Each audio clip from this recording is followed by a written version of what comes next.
All right, I will call the meeting to order.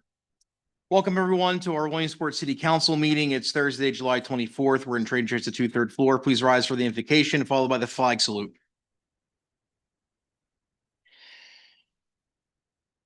Lord, let us pause for a moment of reflection as we gather in service to our community. We ask for wisdom to guide our decisions, courage to do what is right, and compassion to understand the needs of all who we serve. May our discussions be marked by respect, deliberations by thoughtfulness, and our actions by integrity. Grant us the clarity to see beyond our individual viewpoints to our shared purpose, the betterment of our city and the welfare of its people. Help us be good stewards of the trust placed in us and to remember that we are here not for our own gain, but to serve others. As we conduct the business before us tonight, may we do so with open hearts, open minds, and a commitment to the common good. Amen.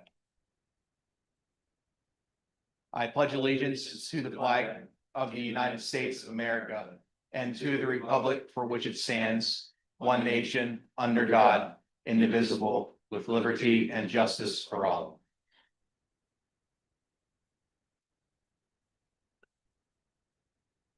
Item 3, approval of City Council meeting minutes from July 10th, 2025. Is there a motion and a second? So move. Second. Motion and a second. Any comments, questions, changes to the minutes?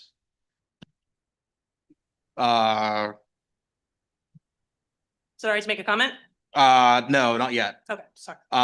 That's the end of the meeting. Sorry. Any comments, questions to the minutes? Hearing and see none. Mrs. Frank on item 3. Mr. Allison, Yes. Mr. Mackey, Abstain. Mr. Pelisi, Yes. Mrs. Katz, Yes.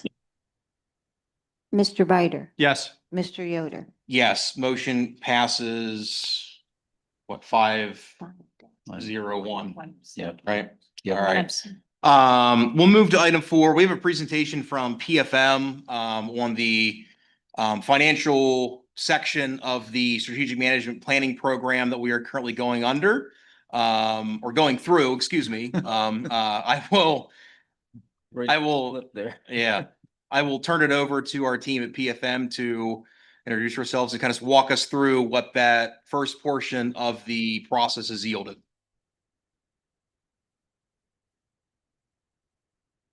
Thank you very much, Council President. Thanks for everyone who's here.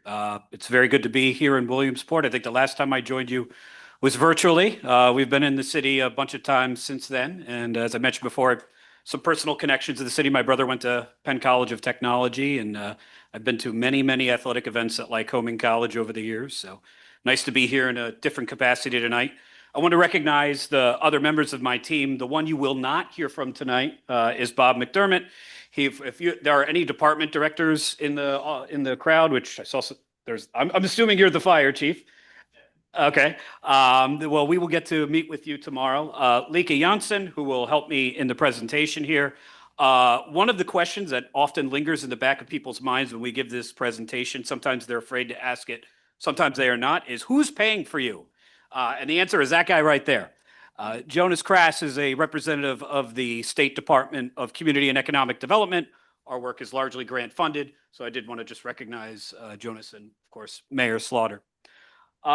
So we come from a company called Public Financial Management, and our name is not creative, but it is descriptive. That is what we do. We help cities and counties and school districts and states across the country. I specialize in work here in Pennsylvania. I've gone through this process with a variety of cities. I went through it about, 2025? So about 7 years ago with Lycoming County. And so we have been through this process before. This meeting is usually when we do this. This is the presentation of our first report findings. And it's usually kind of sobering. And it will be again tonight. If you've looked through the presentation, you've seen the numbers. If you haven't, you'll have a chance to. Everything that we're presenting tonight is a public report. Can be released. I saw some people already have printed out in the crowd, and that's completely okay. What we're here tonight to do is to share information, to share what we know, to share what we don't know, and to talk about our next steps. So just to give you a lay of the land for this program, there are 3 phases to what we do. The first is very financial. It's called the Financial Condition Assessment, where we basically look at a city in terms of their financial stability, and we're looking at it 3 ways. We want to know first what your cash position is, because if you run out of cash, nothing else matters. Can you pay your bills today? And the answer, just to allay everybody's fear, is yes. There is not a cash crisis here. You are not at risk of running out of cash. You will not run out of cash. File that away. That doesn't make for a great headline, but in terms of excitement, but that is factually true. So we will talk about some sobering things tonight, but that is not one of them. The second thing is your budget in balance, and I think you all probably have an opinion on that. And by imbalance, I don't mean does the number at the end of the revenue section equal the number at the end of the expenditure section, because the answer for every city in the Commonwealth but one is yes, but rather, is it really balanced? Are you using short-term or one-time or reserves to pay for expenses? To put it in the case of your personal finances, are you selling your car to buy groceries, right? Are you tapping into your savings to pay for your electricity bill? So that's what we'll talk about tonight. And the third thing where we ultimately want to head is the long-term structuring, the financial, the structural stability of Williamsport. We want to know that it's not just about money. While we are public financial management, the last word there has a lot of meaning. We're not public finance. We're not an accounting firm. This isn't about just balancing your books and handing a cool bank statement to your investors. This is about having one of your key resources, the money that you have, the taxes and the fees that you collect every day and every year, and using it to make your community better, right? So we are going to, through this process, this will be extremely numbers heavy. There'll be lots of bar charts tonight. If you are a numbers nerd, you will get your fill tonight, and if not, we will see that you do throughout the process. If you are not a numbers nerd, good. After this part of the phase, we will talk about what government does, not what government spends. And the two things have to be married together, because if we just fix what you spend and we don't address what you do, you won't have a city government that's very functional. At the same time, if we just fix what you do, but we don't fix what you spend, you won't have any city government because you won't have any money to spend on it, right? So we need to address those two things. The third thing that we will come to at the end, so this is the end of phase one. I realize the screen is very dim, but this is phase one. Phase two will start in about 10 hours. We meet with you, I think, very early tomorrow morning. So the second start of this engagement, which is the department reviews, will start immediately. And then we will come back with some ideas to close the deficits that you will see tonight, well in advance of before you have to start thinking about a budget, or you have to present one to City Council to come back with some ideas, some of which will be how do you close the deficit that we would expect you to have for next year? And some will be how do we expect you, or what are the ideas for closing that deficit over a period of time? All right, so I already spoiled the first finding, but I'll give it to you in more detail. And if you can't read the numbers, I will read the key ones to you, and then you can kind of absorb them later. So the first thing is cash stability, and this is very, very simple. You don't need an economics degree or a banking job to understand this. It's, do I have enough cash on hand to pay my obligations in full and on time when they are due? And the answer here in big, bright blue letters, or whatever color you prefer, is yes. Your cash balance is fine. How do I know? What the screen says, if you are capable of reading it, is that at the end of 2020, so these are all audited numbers, meaning these are final, locked down, they're not going to change. You had $2.4 million in cash. The way we measure that sounds like a lot of money, especially if you're thinking of personal finances, is how many days of expenses would that cover? So you take the total expenses and you take the cash, and the magic number that we don't want to be below, I'll get to why in a second, is 60. It's 2 months. So 2.3 divided by 22 gets me to 38.2. I'm doing pretty good. 2021, cash on hand, 2.7 million. Now I'm up to 42 days. 2022, cash on hand, $5.2 million. Now I'm up to a little under 3 months. And if we fast forward all the way forward to what we believe you finished 2024 with, it's $7.4 million. So really, really good from a cash stability standpoint. How much cash is enough? You're not a hedge fund. So the answer, there is actually a max. The answer is not, well, as much as I can get. That's not the answer. The answer is to get over a certain amount so that you can do a couple of things. When a big snowstorm comes, you don't have to worry about finding the cash to plow the roads. At the beginning of the year, before your real estate tax revenue comes in, you don't have to worry about, geez, how am I going to cover the paycheck? You want to avoid something that in Pennsylvania government is pretty common, but it's great if you can avoid it. They're called trans, they're called rands, they're called tans. What it means is it's a cash flow borrowing. And there are a lot of governments that do them for reasons we can discuss if someone's really interested in them, but you don't. You had one in 2020. I think you took money out one day and put it back in the other, and the only reason you even did that was just to keep the credit line alive. You have not used it since. You're in a good position from a cash perspective, and we want to keep it that way. Second finding, now we get more into the budgetary side. So again, I'll read the more important lines to you. What we are looking for here is, do the revenue that you collect on an annual basis, are they more than the expenditures? Is the money going in on an annual basis more than the money going out? And for the 3 years that we have audited results, we'll get to the non-audited results in a second, but in the 3 years that you have audited results, the answer again is yes. 2020, you collected $24 million, you spent 23. 2021, you collected $24.5 million, you spent 23. 2022, you collected, I'm rounding up here, but $26 million, you spent 23. So these are all, notice the number 23, it seems to be a theme here. And that's good, because that means in general that your expenses are not just level, but for that period of time, they were actually flat. So your revenues are growing better than expenses. This is us going through 2020 to 2022. The reason we go back 5 years is we're going to project forward 5 years. So think of it as a mirror, with 2025 being kind of the inflection point. We want to go back as far as we go forward. And the first 3 years look pretty good. The reason that we look at this is there's a very key metric here for finances that we and your banks and your credit rating agency and Jonas and other people that measure your financial health, it's called fund balance. Fund balance is basically reserves. It's not just your cash, because it includes the money that you will collect in the early part of the next year that's associated with last year. What do I mean? Somebody who mails you their real estate tax bill on December 27th, but it doesn't arrive until January 3rd for whatever reason. That gets accrued back. I know we're getting geeky into accounting here, but that gets accrued back to this year.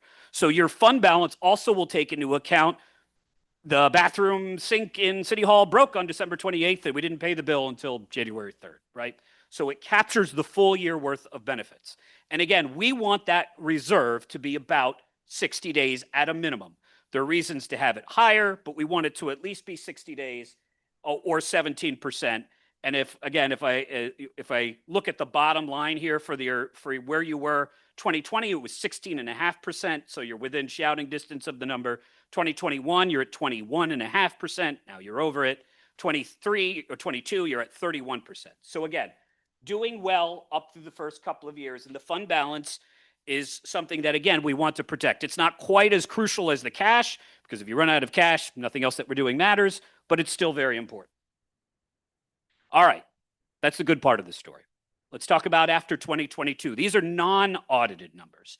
So these are numbers that are preliminary, and when your accountant, your external accountant, goes through the numbers and says, well, or is everything lined up? Are there credits and debits where they should be? The numbers may change a little bit, but we can't say, don't know what happened the last 2 years. We have to use what we have. And it's unless something very strange happened, it's likely these numbers won't change too materially.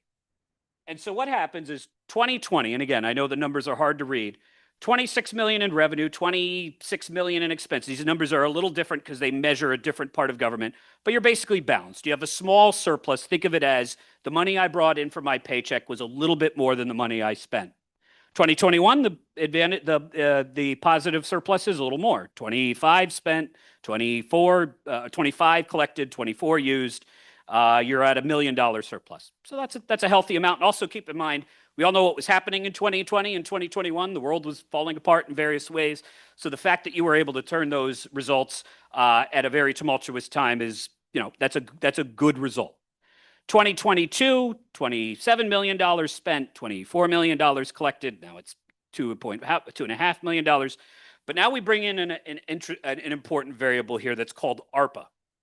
ARPA is the American Rescue Plan Act of 2021. It's the federal stimulus money that Congress passed and handed out to cities and states and counties and school districts, although they had a different acronym, during that time to say, hey, this is our support from the federal government to you as a municipality. And that was about $1 million. That was $1 million that came into the general fund that was just there to cover the cost of running city government. So if I take that ARPA revenue out and you had $2.5 million in a surplus, You still had a surplus. It's just it was a little lower. Now we go to 2023. $35 million spent. I'll come back to why that's such a big increase. $35 million is collected, $34 million spent, but 7.5 of that is ARPA because the federal government gave a little bit of money in 21 and then the majority of the money was released in 22. So that spikes the revenues. The city takes a big portion of that and transfers that to emergency reserves. So it's not like they said, $7 million, let's just go spend it right now. They didn't. They set a portion of it aside. They set some of it aside, we use some money on capital projects. And there was still a surplus. But if I back out the $7 million, if I pretend that happened, 2023 is the first year, at least in our review period, that you spent more than you brought in. Again, you couldn't see it because there was $7 million in federal cash that flowed in with it. But if I back that out, you actually swing from a $1.5 million surplus to about a $1 million deficit. So this is when the problems start to emerge. They apparently go the other way in 24. You were basically, again, based on what we've seen so far, and you're some time away from having the 24 numbers completed and released, you were basically balanced. You collected 29, you spent 29, you did use $1.4 million. You did have $1.5 million in ARPA, but you also used a portion of that for capital projects. But we see this swing from the first 2 years where the surplus is kind of doing this to where it drops, right? The odd thing is what's in your 2025 budget. So all of this is precursor to where we are this year. The 2025 budget is passed from a statutory perspective. If I look at revenues and I look at expenses, they equal zero. And so it meets the Commonwealth's very, very low bar to pass muster as a balanced budget. But if you dig a little bit closer into it, what you can't quite make out from the table to the right is the first line in the budget is beginning balance. That is use of reserves. And the city's budget has about $4.5 million worth of use of reserves to cover this year's expenses. That is the equivalent of dipping into your savings account pretty hard to pay for your electricity bill, your grocery bill, whatever, however you want to complete that analogy. There's also an emergency reserves, which is money that the city collected in additional taxes that was set aside, and now council, because council has the ability through a 2/3 vote to tap into this, council and the mayor have said, we need that money. We need that emergency reserve money to make it balance. So in total, the budget has 32 in revenue and 32 in expenses. 31 in expenses. So you end up with 1.5 coming out the other side. But what you really have is those $31 million in expenses. There's nothing there that, there might be a few things where you spend a little less, but there's no big contingency line or big wish project that we're probably not going to spend, but we'll put it in there. It's all more or less the nuts and bolts of city government, firefighters, police officers, public works people, those sorts of things. And your real revenue is $26 million? $26 million. Let me put that a different way. The budget this year has 12 months of expenses and 10 months of revenue. You have about a 2-month gap. And that is really big in the world of local government. It's about it. You remember how I said the reserves that we want are 16 to 17%? It's 2 months. We've flipped it. So the question you should be asking is how and why? How did that happen? How did we go from all the things you just told me were going so well to this big deficit? And I think there's 3 parts to the story. The first part is the end of ARPA. Right? All that money that was coming in from the federal government, which was useful and helpful and useful, is also over, right? So there was $1.5 million in last year's budget that just isn't there because that program is done. So that's the first thing. If we start in the same place, we have to walk whatever the equivalent of $1.5 million back. The second thing is spending naturally increases over time. Without you being a spendthrift, without you saying, hey, let's go do 10 new cool things, spending should naturally increase over time. Well, why? Because the cost of health insurance goes up, and the cost of gas goes up, and the cost of electricity goes up. And you probably want wages to go up. How much? That's a subjective question, but you probably don't want to pay your firefighters and your police officers exactly the same thing this year and next year and the year after that as you paid them the prior year. And by the way, even if you wanted to, even if you were of the mind to say, you know what, we should freeze their wages, you actually can't, because you go through a process called interest arbitration where 2 different parties submit a group of requests in, and a neutral party says, I like that one, or I like something in between. So even if you were of the mind that police officers and firefighters and public works employees should never get a raise, which is not the perspective we have, you actually couldn't practically effectuate that anyway. So you have about $500,000 increases that is just the contractually negotiated or the practical increases in salaries. It's about 3%. You also have an increase in non-salary spending. Some of this is intentional. Some of this is to say we're 2 years behind on audits, so we're going to pay our accounting firm twice as much to get us caught up. Or we have this increase in legal bills, we're going to cover them this year. Or we're going to contract out this certain kind of code enforcement, so we're going to pay more for that, right? Some of this is strategic. Some of this is just the cost of gas at the gas pump goes up and you have to budget for it. So your first thing is $1.5 million in ARPA. Your second thing, which all combined, is about another $1.5 million in just increased costs. And the third thing is what I would call conservative budgeting. If we compare what you collected in earned income tax revenue last year, and by the way, that number wasn't known until a couple of weeks ago, so it's, unless Jamie had a crystal ball she was hiding somewhere, it's not something you could have known when you were putting the budget together. But the amount that you have budgeted this year is probably less than you will actually collect, hopefully. How do I know that? Because I look at your receipts from last year, and earned income tax receipts generally go up at least 2 to 3% a year. There are some places where they go up 5. There are some places where they don't go up at all, but you aren't one of those places. When we look at your numbers, they generally increase by 3 to 4% per year. You also have some expenses that are budgeted at one level, and if I look at where you've seen in the past, they might be a little conservative. By the way, better to budget your revenues too low and your expenditures too high than to do the opposite, right?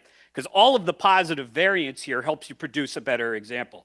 If you're balancing your budget on a hope and a prayer, where you budget your revenues too high and your expenditures too low, you end up with a much worse result. But that conservative budgeting factors into it. So again, the deficit flip, the deficit that we talk about looks bigger in the budget. It's about 2 months worth, if you want to quantify it that way, or $4.5 million. 1.5 of that is the end of ARPA. And about the rest of it is split between being conservative and just the cost of things going up.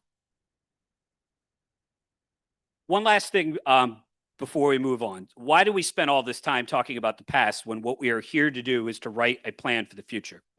Because we need to have a diagnosis of what drives your finances now to know what we need to correct, right? And you're going to hear a lot about what drives your finances now in the next part of the presentation, which Lika will give.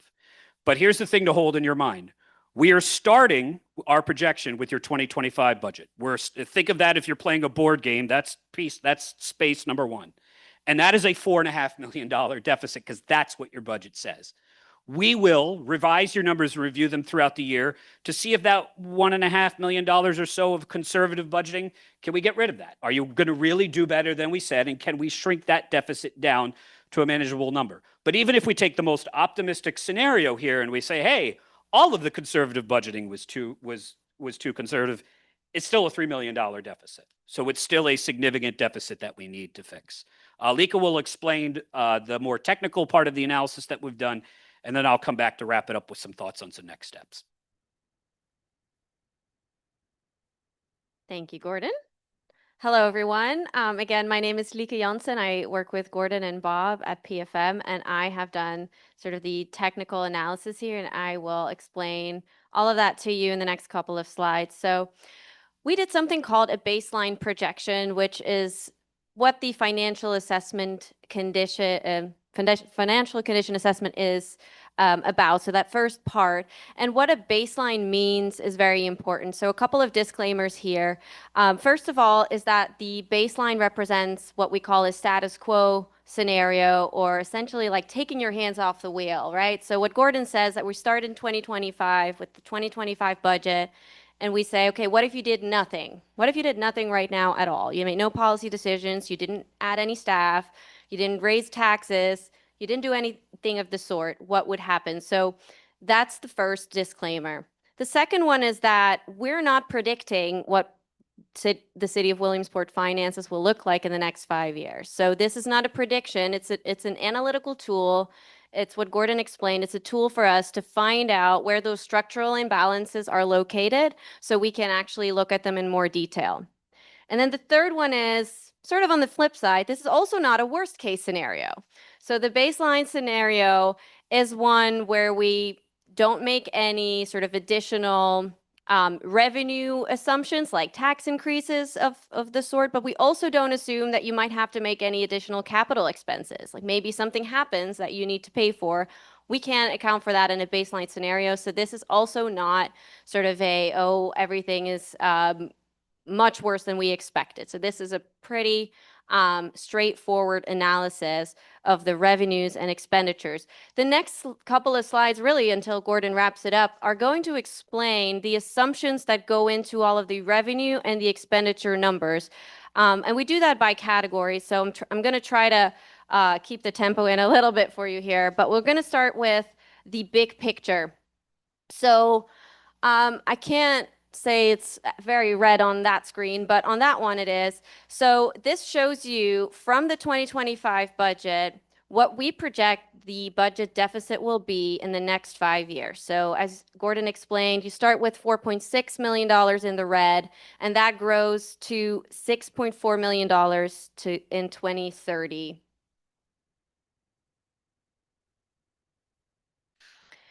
So let's start with the revenues. The biggest chunk here on the graph is real estate taxes. That is really the majority of the city's revenue mix. I'll get into that a little bit more detail, but in the past, revenues have been relatively flat except for years when you did a tax increase. And so what we're projecting for the future is that real estate taxes are going to remain relatively flat. As a whole, the revenue picture for the projection is going to grow by about 0.5% a year, but it's not as fast as growth as sort of the historical picture, which is driven by that yellow box that you see on the screen, and that is the ARPA revenue that came in. That bumps up the average percent growth of your entire revenue mix for the last 5 years. Of course, we don't have that in the next 5 years. Oh, we can move on.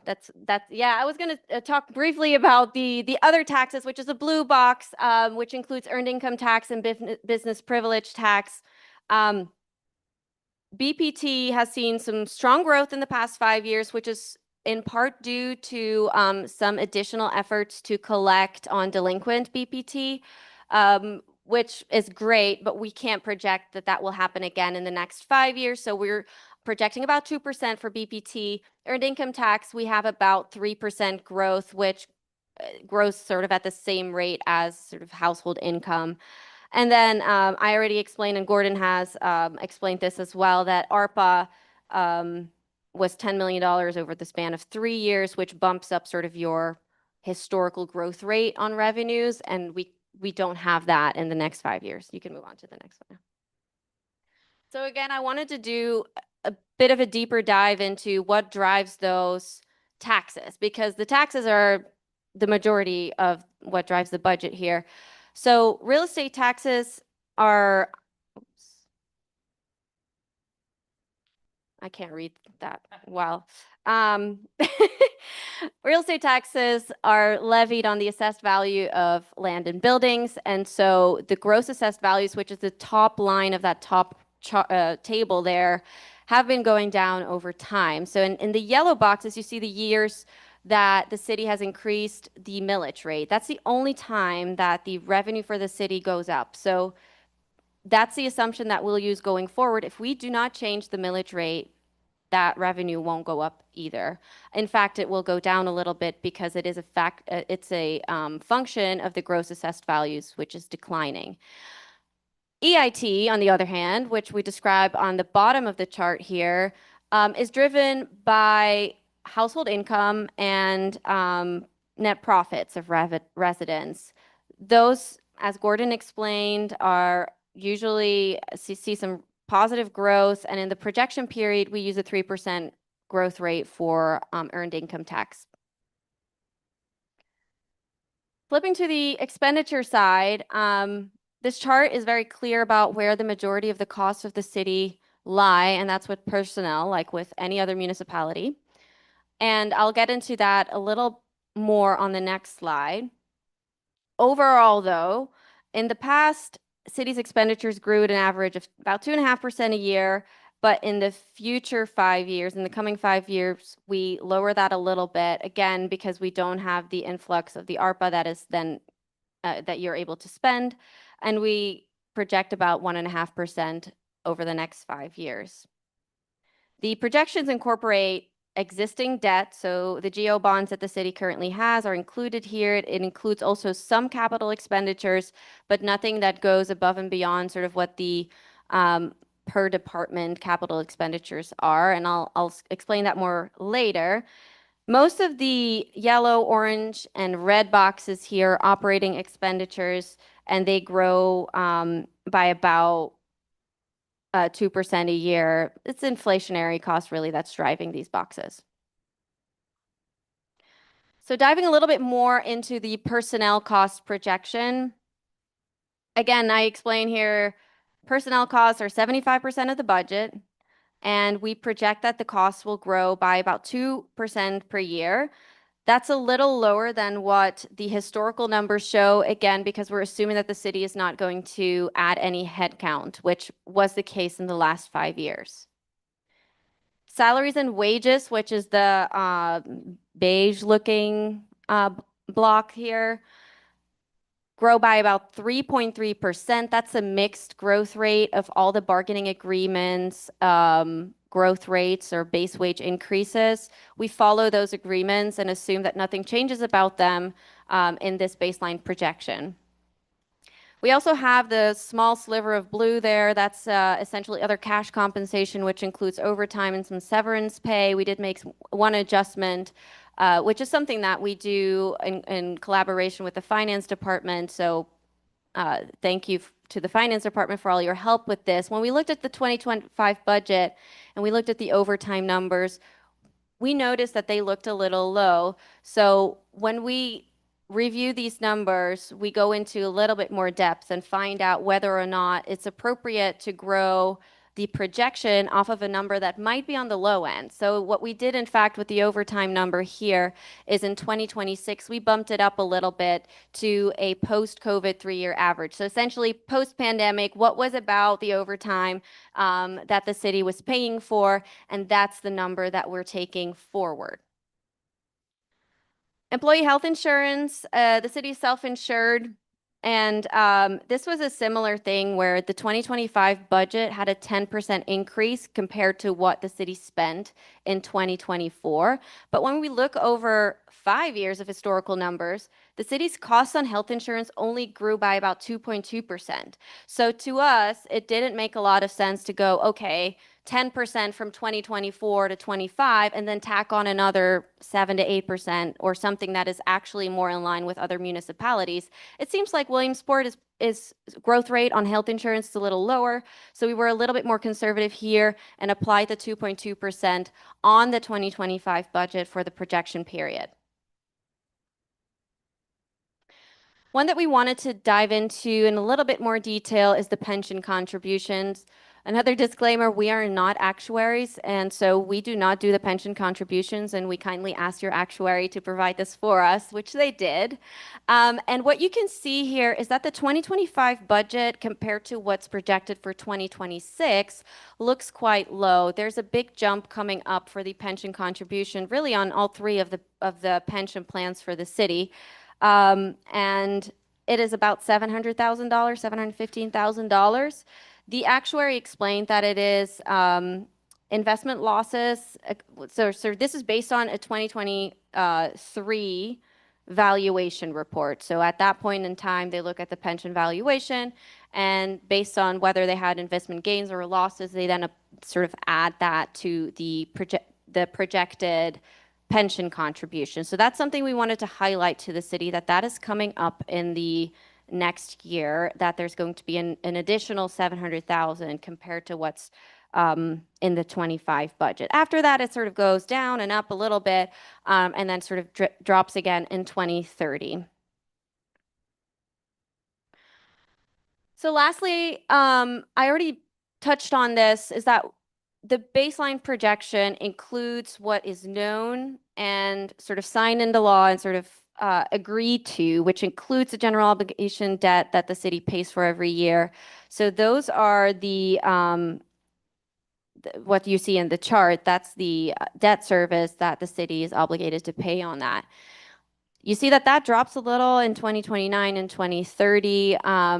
Again, should there be additional capital expenditures, which we do expect there to be, that might require another debt issuance, which means that that chart will not look the same further down the line.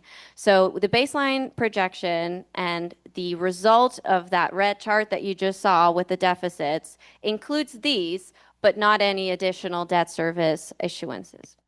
And then the same thing really with capital spending, and it's kind of related.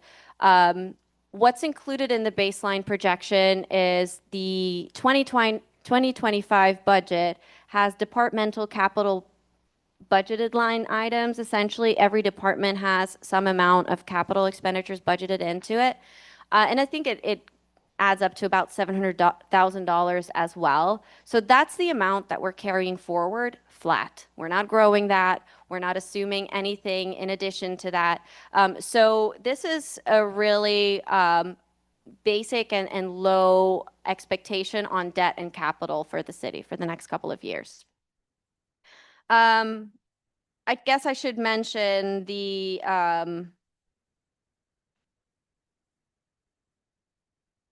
U.S. Department of Transportation repayment. That is also included in the baseline projection. Some of that money is coming out of the general fund, and another portion of that is at this point expected to be paid out of the emergency reserve.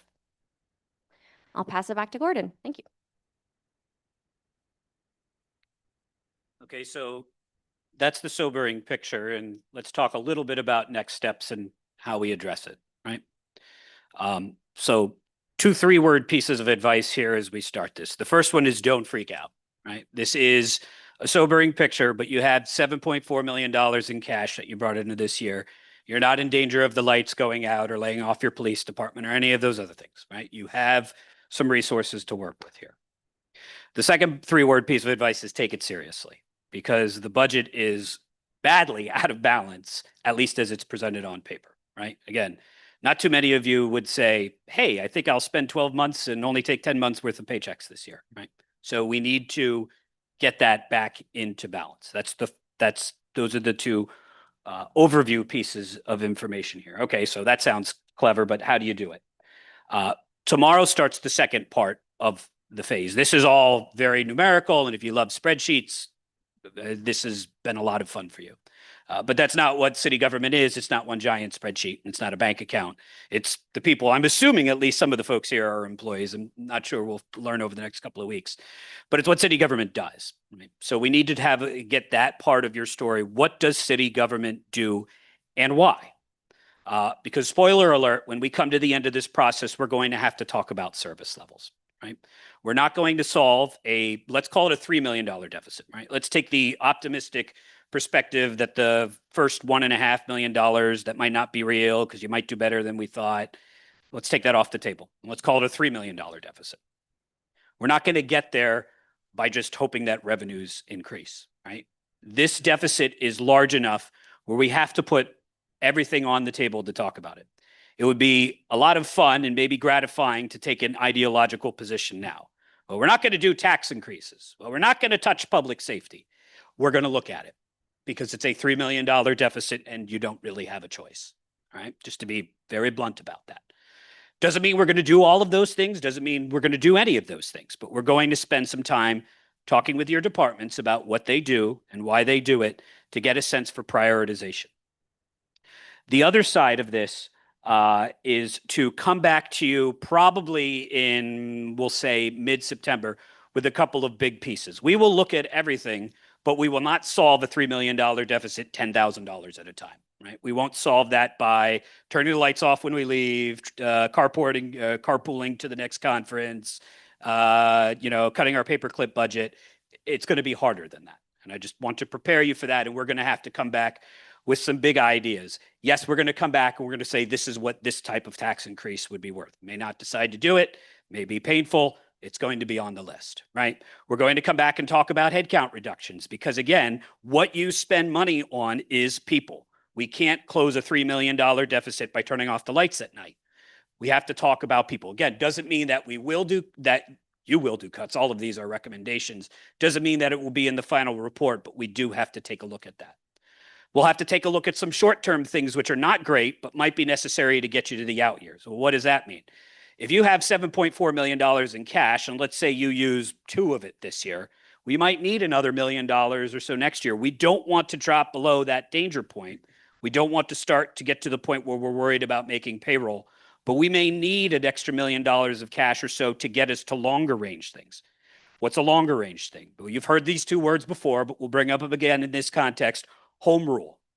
Home rule gives city government the chance. The civic book description of home rule gives city government the chance to pass its own charter. Think of it as the Williamsport version of the Constitutional Convention. And there are some things you can't do. You can't pass the sales tax. You know, there are certain things you can't do. You can't tax the number of beds at Lycoming. One city tried, it didn't work.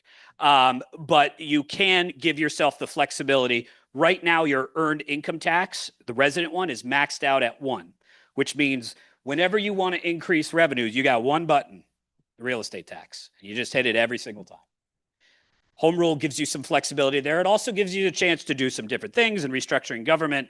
But candidly, when we look at the deficit, the most attractive thing to us is to think about that revenue perspective. Because could you rebalance? If you brought the earned income tax up a little, could you bring the real estate tax down a little and get a better result overall? The difference is, keep this in mind, it's all taxes. It's all coming out of my pocket. What do I care? That's a fair perspective. One of them grows and one of them doesn't. 2 horses attached to the carriage. The real estate tax horse is lazy. He never moves because real estate taxes move based on assessed value. And when was the last assessment here? Okay, well, you're probably good for another 20 years by Pennsylvania standards, right? It's about 30 to 40 years in between assessments. Shouldn't be. Other states in the country, it's every year, every 3 years. Here in Pennsylvania, it's once every lifetime, or a little better than that. Hopefully you live longer than 30 years. But it doesn't happen. And because reassessment doesn't happen, if you're a math major, if I have a number and I'm multiplying it by another number and that other number never changes, guess what? Nor does the total, right? The earned income tax does over time. Not everybody receives a salary increase every year, but on average, salaries and the median household income has grown here by 3.5% to 5.5% per year. So one horse grows, moves on its own without you having to increase the tax rate, and the other one just sits there. Right now, you're dependent on the one who just sits there. You don't go very far that way. So we're going to have to put that on the table, but we're not going to come out with home rule and you're going to say, that's great. Let's do it in January 1st of 2027 or 6. No, it's a long process that you have to go through, but the result coming out the other side could be beneficial. We may need something that gets us to that point on a short-term basis. The last thing that we'll say is, I would imagine, I guess I could probably strike, I would imagine. I am certain that something that I have said tonight has made you uncomfortable. Not happy about a tax increase, not happy about service cuts, not happy about spending down cash, maybe not happy about any of that. Good. I want you to come talk to us because part of what we need to hear is prioritization. We can't at this point take the ideological exchange, well, we're not going to do that, because what it really does is it backs you into doing something else that you may want to do even less. We have to put everything on the table. Doesn't mean we have to do everything, but we have to put everything on the table. And we want to hear from people their ideas, but we also want to hear from people, what are the things that, of the 2 options that you may not like, which one do you like less, or which one do you hate less, I guess would be the way to do it, and why? Because part of what this group has to do every year, and the mayor, and part of what will be necessary again is make hard decisions. And that is prioritization. It's not about, is X good or is X bad? It's about, is X better than Y, because I only have so many dollars and I can only afford one of them. Again, this is the start of a long process. This is, if you're a movie fan, this isn't quite when the hero's down on the dirt and the music drops to a low point and it's all uphill from here. But things will get better. But we will take the next step together. We'll talk about what your departments do and why they do it. And then we'll come back with some ideas to start to close the gap. really appreciate the presentation. Just a few thoughts, and then I'll kind of open the floor for questions, any comments that anybody else has. A few thoughts kind of run through my head right now. First off, I can quickly understand why the state highly recommended you. Because I was kind of sitting here thinking about when we went through this 5 or 6 years ago, and this is a few bars higher than what the experience that I had a few years ago, and I'm grateful for that. So thank you for that. I'm grateful for the compliment. Thank you. A couple of points that you were kind of hitting there. We have anticipated, I think, for a few years that we were coming towards this. This has kind of validated that it's here, unfortunately, and validated that we are going to have, while we've, I think, the past 4, 5, 6 years lived through some pretty challenging stretches, having to make some really hard decisions. Those decisions are not over. And we're going to need the tools, like as many tools as possible at our disposal to do that.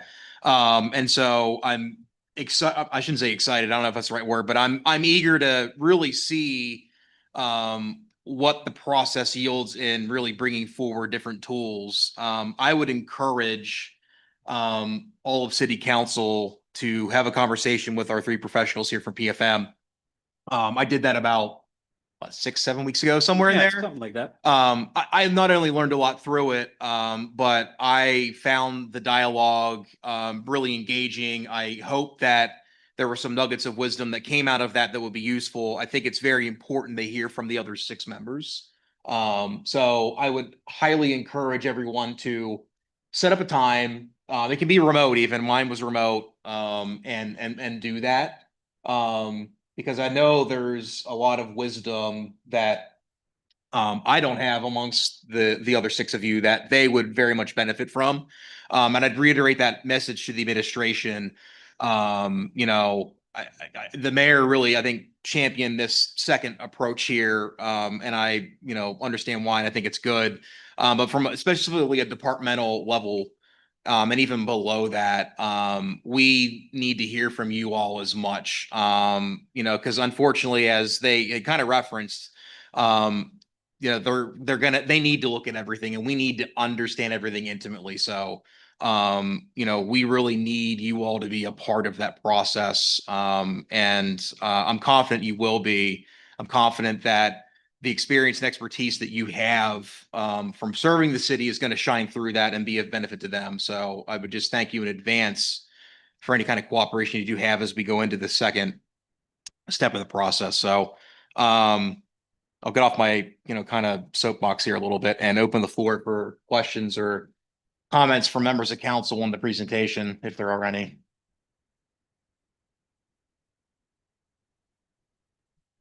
Ms. Mealy, please. I've always got something to say. Thanks very much for the for the exhaustive presentation. And yes, as Adam pointed out, for better or for worse, for proving that I was right, that we were all right when we've been saying this for a while. But that's I certainly hope that as you dip into the next phase of your project, of your examinations, you discover a little bit of the whys and the wherefores behind the budget numbers, and knowing that we would have hoped to be approximately now finalizing the 24, but the 24 audit, and that we are only finished with the 22 audit. I'm not precisely.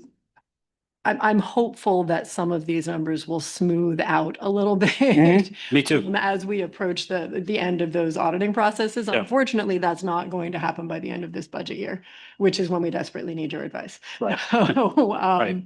we're hoping, I think, to have 23 in the bag by then. Am I right, Jamie? Okay, yeah. So that'll bring us one year closer. Sure. But it won't really smooth out the huge hiccup that you've pointed out in 24 moving into 25. Sure. That said, the one real minor point that I would make about this analysis moving forward, is that drawing from the emergency and reserve fund last year and I'm sure that the administration also pointed this out. When we constructed the emergency and reserve fund, we constructed it to accrue tax revenue over and Mhm. above Yep. the expected revenue, Right. which means that while I'm not happy that we drew it down last year, my impression at the time, it was that we drew it down by an amount of money that had been added to it Yep. by additional tax revenue. That's right.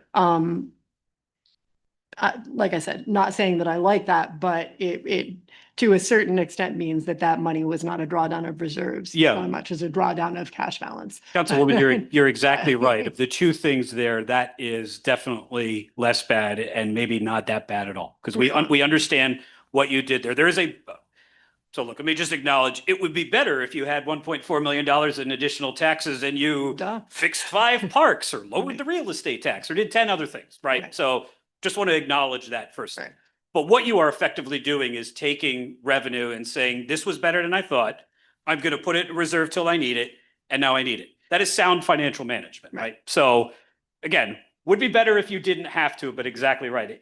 It's the number above that. It's the $4.5 million Right. hit to the balance. This is That's huge. the selling the car to pay my electric bill. That's what makes me nervous because once your car is gone, if you sell your car to buy your groceries, you have no car and you still get hungry. Right. None of this is me arguing that the financial situation is rosy in the city Right. right now. But you're right to point that. Right. Yep. And I would add to that the fact that one of the other things that we did with a chunk of the American Rescue Plan Act funding we received was added additional parks facilities, to your point. Yep. But facilities that will need to be maintained. And so one of the items that makes me nervous in this less than rosy budget picture is that we are not currently budgeting funds to eventually replace equipment in any of those facilities. So that And so we have increased the number of expenditures that we are required to make in the city while we've seen a decreasing budgetary basis to pay them with. So we have made one philosophical decision here in our baseline projection, which we may have to revisit, but we think it's the right one to start. You are spending about $700,000 a year on capital this year. What's capital? Roads, police cars, fire vehicles, bridges, fixing the roof in well, maybe not this building because you don't own it, but you get the idea. That's good. 2, that's not enough. Well, I guess 3. 2, that's not enough. If we looked at how much does it cost to maintain city government, it's not $700,000 a year. 3, let's not go backwards, right? So we're not trying to solve to zero here Right. and say, let's pretend no roads ever break down or, get broken. We need to incorporate that in there. Where do you probably want to land at the end of this process? You want to land with more, right? You want to land with more, whether it's because of parks or figuring out what to do with the other city hall building or 10 other things that are on your mind. A police station, is the police chief in here or something? Yep, there we go. I'm sure that one's on the list, probably relatively high. You want to do something. So we don't want to solve, this is where this isn't an accounting exercise. Right. This isn't about solving for zero and we go home and declare victory because you got a super cool balance statement in the year 2026. Nobody is here because of what your balance statement looks like. Right. We need to make sure that it's balanced and you're able to fund the types of things that you need. Right. Yeah, thank you. As I said, or as Adam said, actually, perhaps, from the thoroughness of this initial portion of the project, I'm excited for the remainder and excited for the ideas that eventually come out of it. I think a number of us are excited to hear home rule be one of your top recommendations for the city, because we all feel strongly that, maybe not we all, but several of us feel strongly that that's a positive step. But certainly we hope that you can help us begin to resolve this and leave us with the tools that will allow us to continue to improve the financial situation moving forward. So thank you. Thank you, Councilwoman. Comments, questions for the team at PFM? Okay. Again, I would thank you for real quick, for the group and even for the public. Yeah. Can you kind of outline Next high step. level, like what's that next phase look like, and what does what's your target timeline for kind of final deliverables at the moment, given where we're at? So next phase, we'll start the department meetings at 8:30 tomorrow morning, something like that. We want to make sure that we touch base with everybody. I've told you have some kind of baseball thing going on here next month. We want to make sure that we stay out of your way so you can enjoy that, but that we create those relationships so that we can have those conversations to start them before the Little League World Series comes to town. We would come back, I'm going to say late September, by saying we spoke with your departments. Here's what we heard. Here's what we saw. And now let's talk about, we want to present, these are the, I'm making up a number here, but 5 big moves that we could make to close the budget deficit. And there'll be 4 you don't like, maybe there'll be 3 you don't like, but we'll talk about what each one of those means, the pros and cons, and so that you start to have that in the back of your mind before the budget process happens. So that should happen, let's say, before Columbus Day, right? Or Indigenous Peoples Day, or whatever it's called here. The final report probably comes out a little bit close to your budget, but it almost doesn't matter. Because once we give you the ideas, we will work with you through the budget process. If you love to read 150-page reports, cool, there will be one. But we want to give you the ideas for that before Jamie and the mayor and you have to put the budget together. You underestimate a couple of us. All right. Well, perhaps I do. That sounds great. Really appreciate that. All right. Well, thank you for coming and walking us through the first phase of this. As a couple of us have mentioned, we're eager to see the fruits of this next phase. By all means, let us know, at least from council's perspective, what we can do to continue to aid that. And I'd reiterate, any engagement that council members can have with them is going to be very fruitful. I feel very confident in that. All right. Thank you very much. We'll move to item 5, limited courtesy floor. We have a lot of guests here, and I'll outline kind of what this is. So limited courtesy of floor traditionally is, per ordinance, an opportunity for the public to comment on voting items of the agenda before we vote on them. You have to get a request to have time before the meeting. I'm not aware of any requests. And so we're going to go into the voting items now. My suspicion is a number of you are going to be here for the end of the meeting comments from the public. We'll get to that as soon as we can. Look forward to hearing from as many of you that want to come up and speak. And so we're going to continue on, but I just wanted to clarify that item number 5 for everybody. We appreciate you being here. All right, let's jump to item 15, Mrs. Frank. A resolution authorizing execution of agreement between city and ESI Employment Assistant Group. Is there a motion and a second? So moved. Second. Motion and a second. Ms. Fuller, come on up. Welcome. Good evening. I'm gonna hit the button in front of you there. Oh, here. There you Can go. hear me now? Yep. Sorry, I'm short. And No, this is my first time you're in the good. meeting. No worries. Well, my second time. I'm the Director of Human Resource for the City of Williamsport. And I've been asked by several of our departments to find providers that can help us with our mental health of our employees and their families, along with some other things that are happening within the city. I don't know how familiar you are with employee assistance programs, but it is a company that can provide 3 free sessions to employees and their family members who live in the house. They work with our health insurance, so it'll be a reduction to the cost of our health insurance if they use these services. And I also gave you a report. When I spoke to the finance committee about this, they also asked me for some metrics. So if you chose to approve this, it would be monitored and watched and could be reported out on next year. The basis of this is we currently have a cost for mental health in the city per employee, or employee and member, I should say, of $43.35 per year. Comes out to about $18.60 a year in our healthcare expenditure. This program would cost the city $4,000, and it covers all members of the city and the people that live within their homes.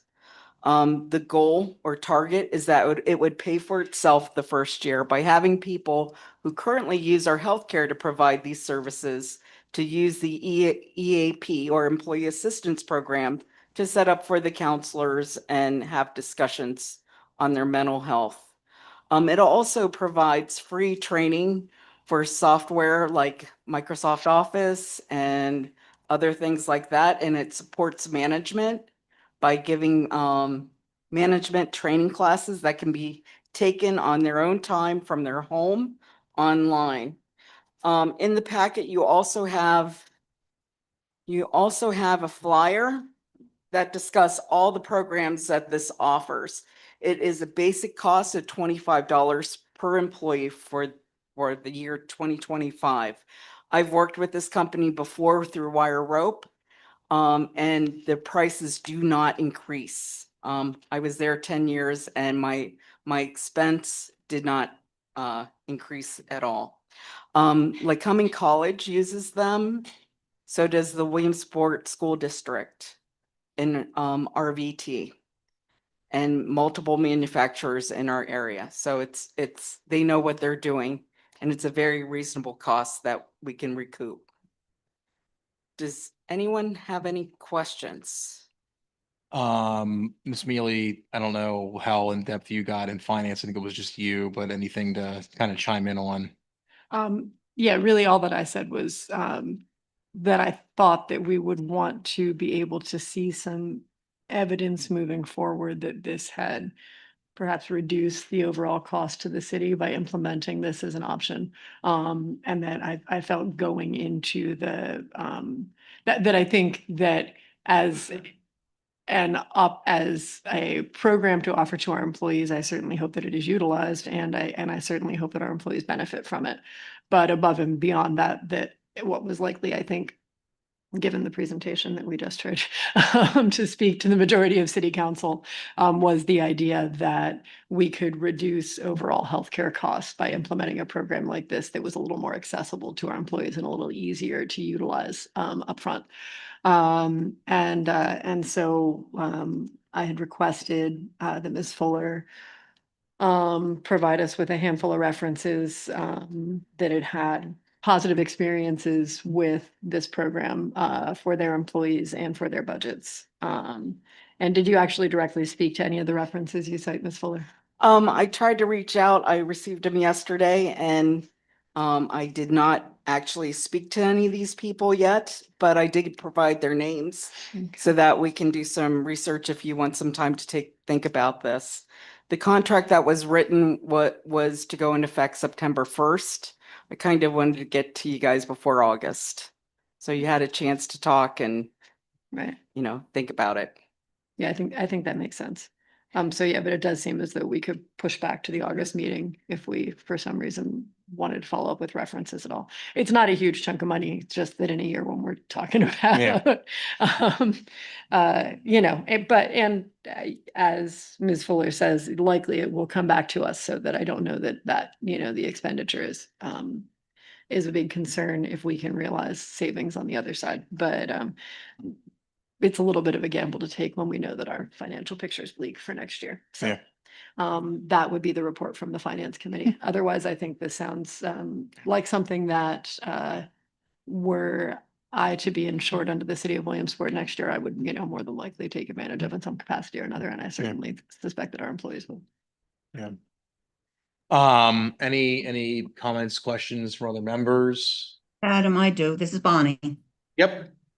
The question I have is, okay, you just mentioned the $25 would have to be put in by September. So therefore, if somebody decided that they didn't want to join right away, say, do they do it yearly or when they sign up?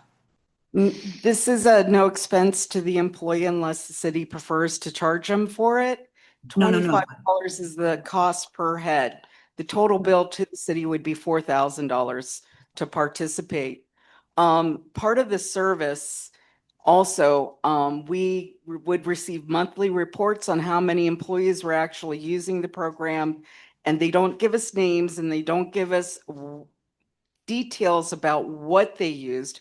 But for in the case of mental health, they let us know, was it associated with drug and alcohol abuse or depression or anxiety? Their personal concierge services that they offer. They let us know how many people called up for assistance with maybe taking care of an elderly parent or someone who lived in the home. They can go out and do the research for you if you're facing those kind of things. And also they help employees through personal challenges like a parent dies. Most people don't know what to do, and that kind of thing at no charge to the employee, no extra charge to the city. You'll see also in the contract that they will do counseling for a severe event or trauma that might happen in the city, and everybody's shook up and they don't know what to do or how to face life. They'll come in and they'll talk to our employees as well. I know in the school districts they use it. I know in the colleges they use it after trauma has hit. So that is one more benefit to this. It also helps reduce our liability because it gives HR one more tool to help hold people accountable. I would have the tools to be able to offer administrative referrals that would prevent us from losing important employees. To me, all employees are important, but it allows me to send them to anger management class if need be, or counseling of some type to improve their professionalism or their actual attitudes. Question I asked is the sign up time, did you say September? That you were trying to get this in play by September? Is that where you want this to go out into all the employees, that if they want to participate in this, that they'd have to have their $25 in by September? Okay. Is that fact? So I wouldn't charge the employees $25. This isn't a sign up. They would take a head count report from me for the employees that work at the city. And then the city employees, if they have a need for their services, would call them and say, hey, I would like to find a local attorney. I'm getting divorced. I don't know what to do. Or I need to speak to somebody. I'm feeling really depressed. Or my kid, I don't know how to handle my teenage child. Can you direct me to somebody who can help me? In those cases, they are allowed to have 3 free counseling sessions under this plan, and they work with our insurance. And so then they would roll right over to the bill being paid by the insurance. Did I answer your question?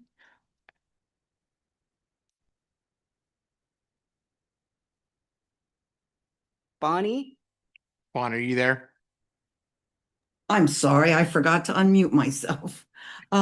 Yes, the only thing I was questioning is that you're looking at just a sign up of the employees, that they might need this. If they come into you and say, I would like this program, they can go into you any time of the year. Is that right?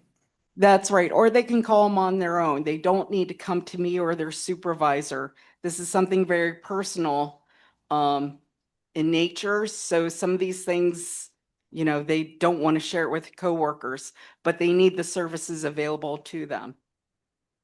Okay, I thank you. Okay. You're welcome. Any other comments, questions? Ms. Mealy?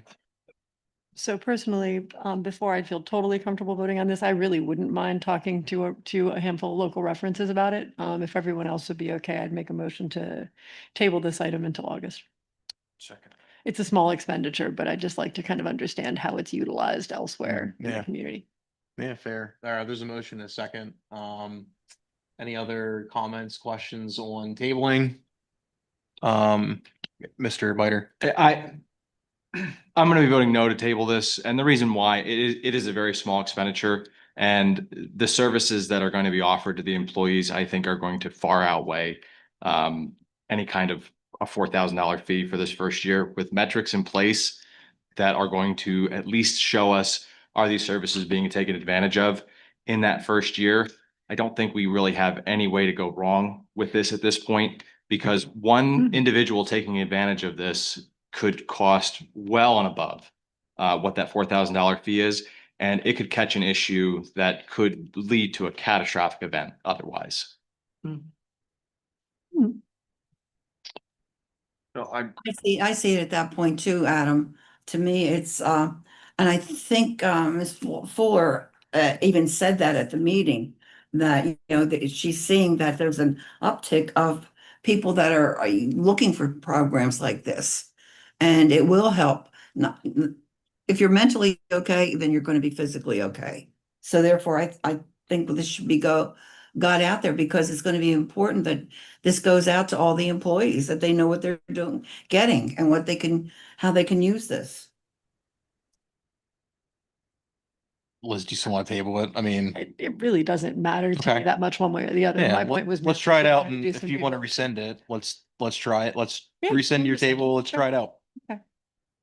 You're rescinding the. Yeah, table. I'll rescind the motion. All right, back to the main motion. Any other comments, questions? All right. Mrs. Frank, then on item 15. Mr. Allison. yes. Mr. Mackey. Yes. Mr. Pelisi. Yes. Mrs. Katz. Yes, Ms. Mealy. Yes. Mr. Bider. Yes. Mr. Yoder. Yes, motion passes 7-0. Thank you, Ms. Fuller. Thank you. Have a good night. You too. We'll go back in order here. Item number 6, Mrs. Frank. An ordinance, transfer ordinance number 6 and final reading. Is there a motion and a second? So move. Second. Motion and a second. Ms. Livermore, good evening.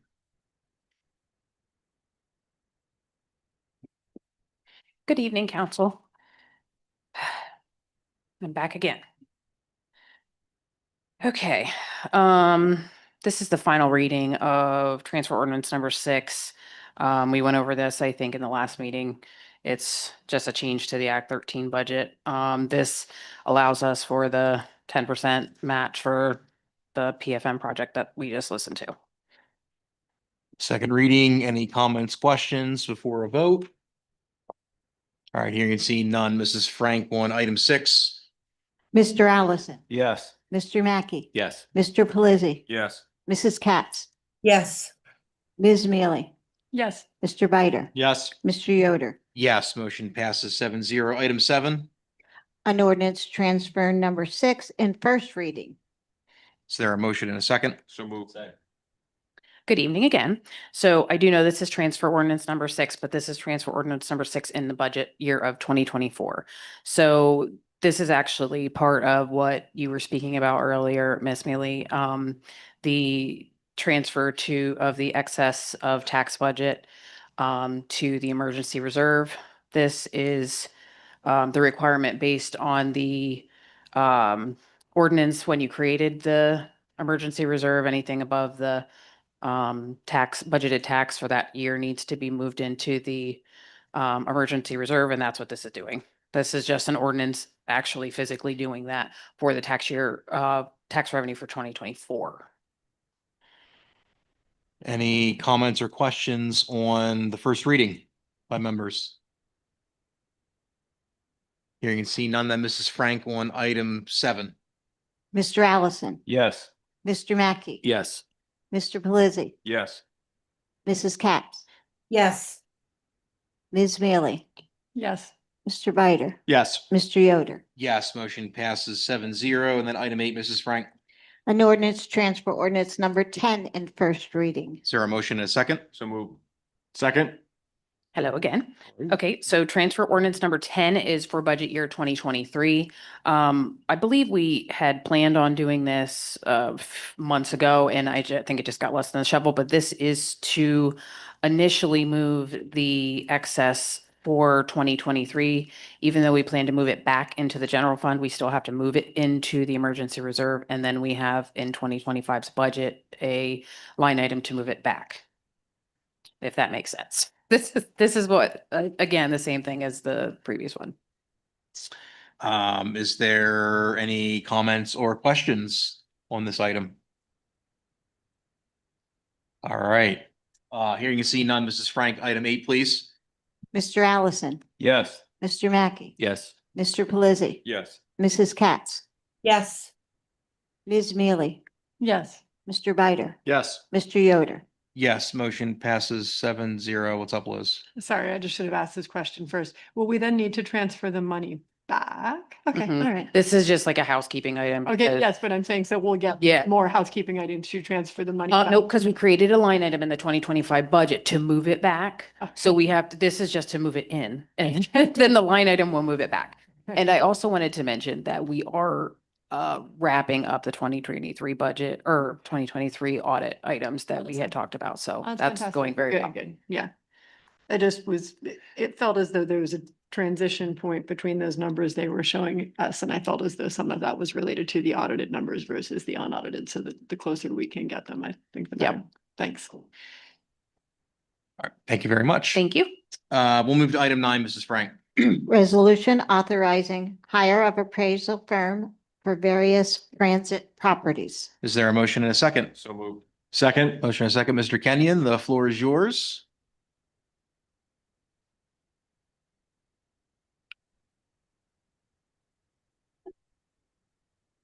Good evening, Council President Yoder, council members. Before you is a resolution identifying what is commonly referred to as Train Transit 1 and the Church Street parking garage as surplus property, which are no longer being used for transit purposes. So as you know, we've been dealing with RVTA relative to a number of properties here within the city that have been used for transit purposes in the past. And there was federal transit dollars that went into those properties. In conversations with the FTA, we recently learned that we can actually sell some of these properties if you've determined that they are surplus properties no longer being used for transit purposes. These two particular properties are clearly not being used for transit purposes. So the benefit to that for the council and for the city is that those properties with the grant funds that were used, it was an 80-20 match. And so 80% came from federal transit funds, 20% matched by the city. So if you sell those properties, 80% of those funds will go back to the FTA and 20% will go into the city budget, back into the city budget, general fund.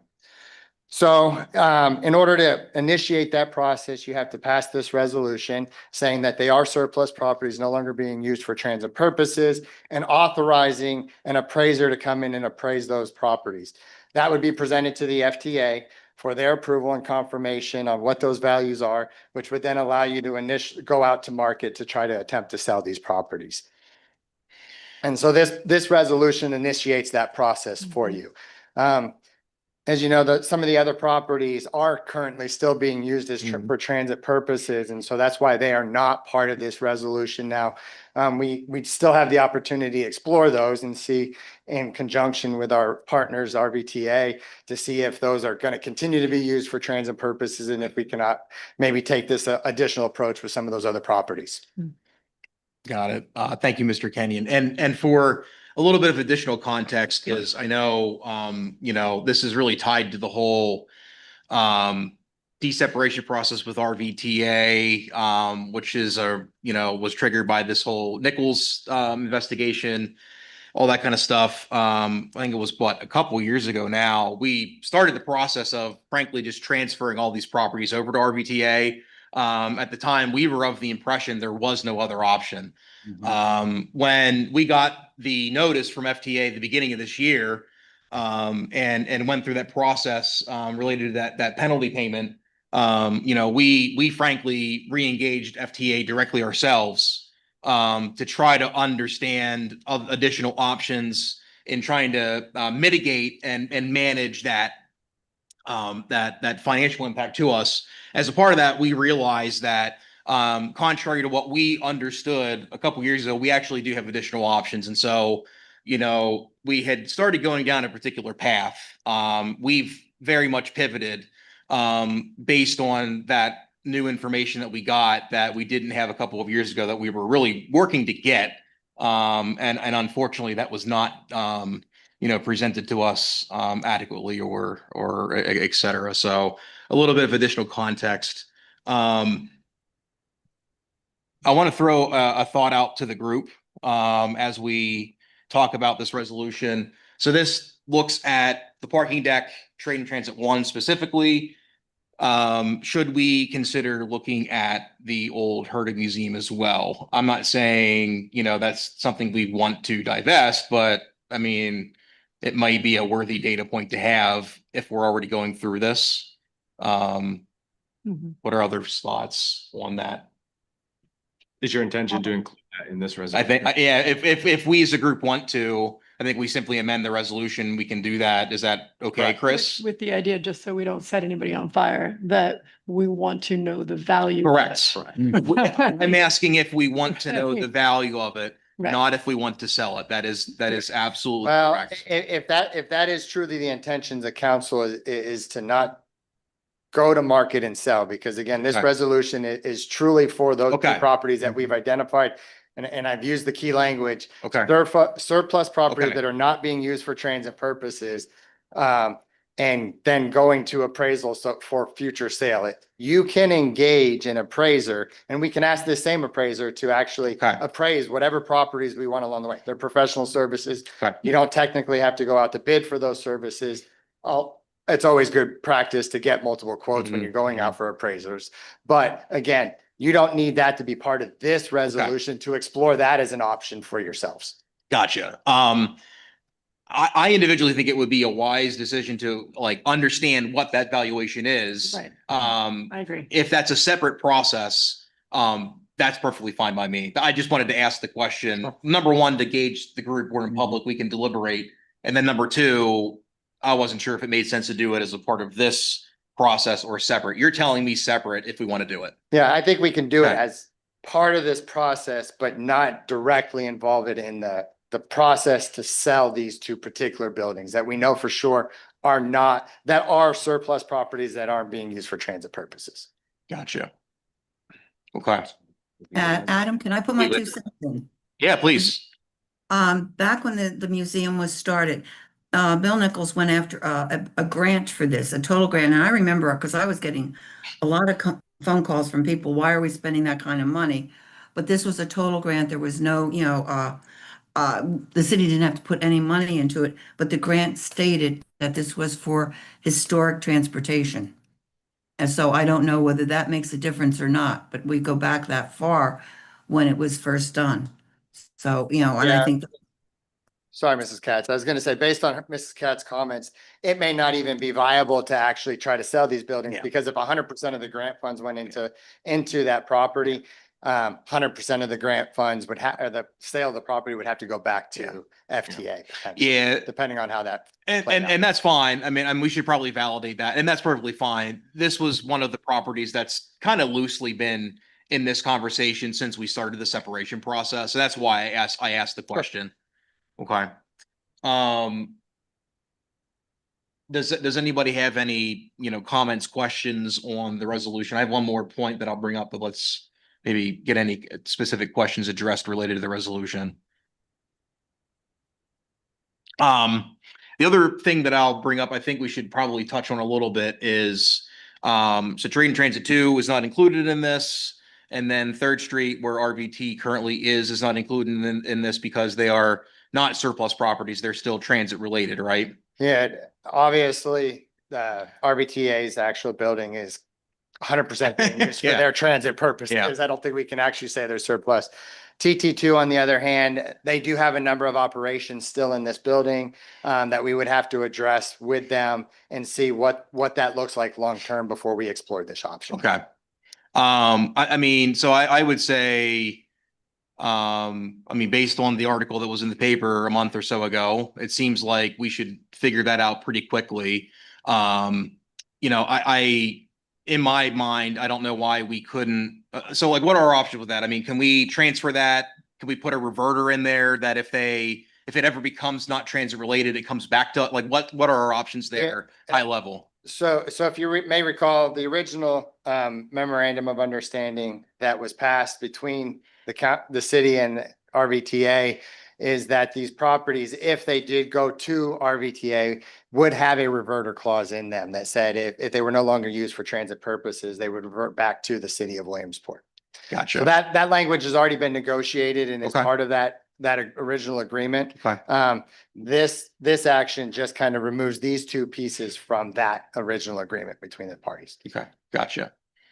The other piece of that I don't know, in terms of Trade and Transit 2, 3rd Street, if this has been talked about or where that's at, but a part of that, when we started that process, there was to be I mean, like that parcel needed divvied up. And some of that, like Elm Park, was going to come back to us. RVT at the time was going to spearhead that. We started this, what, a year and a half ago? That hasn't gotten anywhere. So my question is really, should we as the city spearhead and fix that before transferring that? Or can we incorporate language into this that if it's not done in a particular time, that, you know, it comes back to us? Yeah, so I want to understand, like, that needs to be cleared up and addressed. And if RVTA is going to be the ones to do that, that's fine, but I think they need a little bit of fire lit under them to get it done. Already done. You have my phone number. You can tell me that rather than writing in the paper, Todd. I appreciate that. Mr. Kenyon. So That's yeah, already done? I think I was not aware of that, but if it's done, I think that simplifies the process. Perfect. I know that I'd had conversations with their council about it. Excellent. Whichever way we went, getting that property to them, and then whatever agreements we needed to have in place to make sure that Elm Park came back to the city as originally Excellent. contemplated. Okay. So I guess whatever we need to do to finish that transfer, then that's great. If that's already been done. Excellent. I think the key would be, Mr. Wright, is I'll reach out to Attorney Megan. Yeah, perfect. Good. Okay. Any other comments, questions, Mr. No? Okay. All right. Mrs. Frank, then on item 9. Mr. Allison, Yes. Mr. Mackey, Yes. Mr. Pelisi, Yes. Mrs. Capps, Yes. Ms. Mealy, Mr. Bider, Yes. Mr. Yoder. Yes, motion passes 7-0. Chris, thank you very much for your work on this. Item 10, Mrs. Frank, Resolution to adopt municipal waste program. is there a motion and a second? So move. Second? Mr. Williams or Ms. Fessler, are you going to carry that one?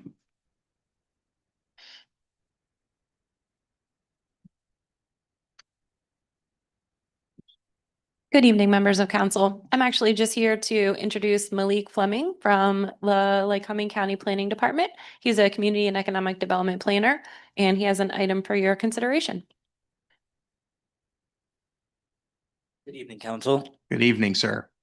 The municipal solid waste plan is a update plan from 2013. We've been granted an extension from DEP, and a part of the approval process is for each county, so Montour, Snyder, Columbia, Union, and Lycoming County, to first approve the solid waste plan update, and then 50% of each county's population, 50% of the county's population by municipality needs to ratify and approve the solid waste plan. So a part of this, Williamsport is one of our greater populations in our of our municipalities, and this is why this item is being proposed today. All right. This did not go to committee. Any kind of comments or questions on this one? Ms. Mealy? Kind of reviewing some of the final items on the agenda for tonight, I realized that we didn't have a copy of the waste plan annexed in any way to the resolution. I did finally find it on lyco.org's website, but that was actually during the meeting. And I haven't had time to review it yet. Has anyone else read the planning document? I've not been able to, no. Okay. I would prefer then that we table this item until we've actually read the planning document. From a timing perspective, would tabling it for 2 weeks impact? Okay. I think there's a 90-day window we Yes. have. Is that correct? Yes, Okay. Would that impact that? I mean, are we still No. within that window? yes. Okay. Yeah, I'm not, I just, it took me a minute to access it. I kind of Yeah. assumed it was somewhere in our documentation and then it wasn't. And then finally I thought, well, I bet it's on the website. Anyway, but I would feel a little better if I'd reviewed at least the high points of the solid waste management plan before we decided we were going along with it. Can you give us a summary of what you consider the high points? Yes. Okay. So essentially, the plan update allows for PADP to certify our landfill in the 5-county region to administer waste capacity and recycling capacity for the next 10 years based upon numerous factors. So waste generation, recycling generation, and population growth that may incur over the next decade. That's essentially the highlights of the plan. Yes. Are there changes to what Lycoming County is proposing to do via solid waste disposal from 2013 to 2025? There's no changes, but I do want to just say we're not, as the update is not designating or requiring anyone to send their waste to a specific disposal facility. Haulers operating within the region are free to take their waste and collected items to any proper state permitted facility.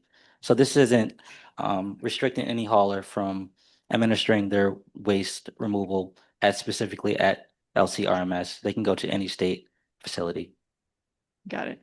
That actually wasn't an item of concern for me so much as our plans for recycling and how we were planning to handle recycling moving forward. If we were changing any of those, the landfill, whether that was going to stay a county department or whether that was going to be offshored. I was wondering whether any of that was in this document, right? That's And for that. not part of this document. Okay. All right. I would still appreciate time to at least give it a real Yeah. review, if that's all right. But I'm open to the will of council and I can just vote no if everybody else wants to. No, Look at it. I'm fine tabling it. It's not a bad idea. So. Okay. All right, I'll then I would, you'll second? Thanks, Bonnie. Yeah, I'll So- second it. I'll make a motion after that second. Thank you. The motion is second to table. Any additional comments or questions related to tabling? All right. Hearing and seeing none, Mrs. Frank on item 10. Mr. Allison, Yes. Mr. Mackey, Yes. Mr. Pelisi, Yes. Mrs. Katz, Yes. Ms. Mealy, Yes, Mr. Bider, Yes. Mr. Yoder. Yes, motion to table passes 7-0. Thank you all, and Thank thank you. you, sir. yes, thank you. We'll jump to item 11, resolution to, I'm sorry, Mrs. Frank, you go ahead. Resolution to accept donation from Brandon Park Commission to Wildwood Cemetery. Is there a motion and a second? So moved.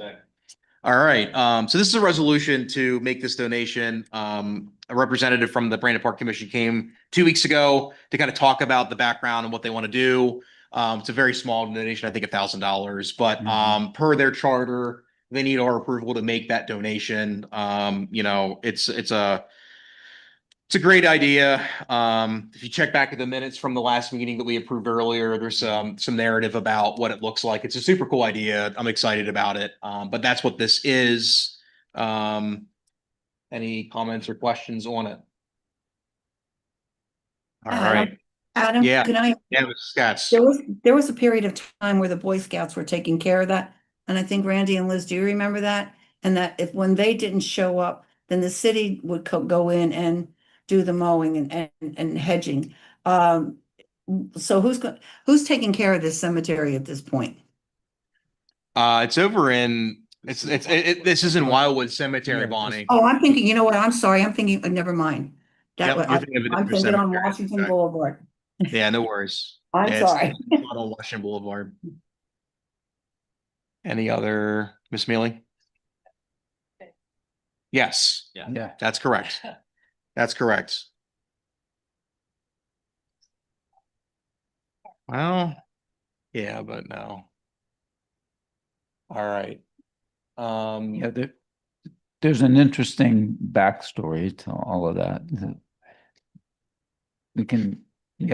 It goes way back to Cummings and everything, so. All right. Any other comments or questions? All right. Hearing and seeing none then, Mrs. Frank on item 11. Mr. Allison, Yes. Mr. Mackey, Yes. Mr. Pelisi, Yes. Mrs. Katz, Yes. Ms. Mealy, Mr. Bider, Yes. Mr. Yoder. Yes, motion passes 7-0. We'll move to item 12, Mrs. Frank. Resolution authorizing purchase of 2025 Ford cab truck and a 2026 Ford Explorer. Is there a motion, a second? So move.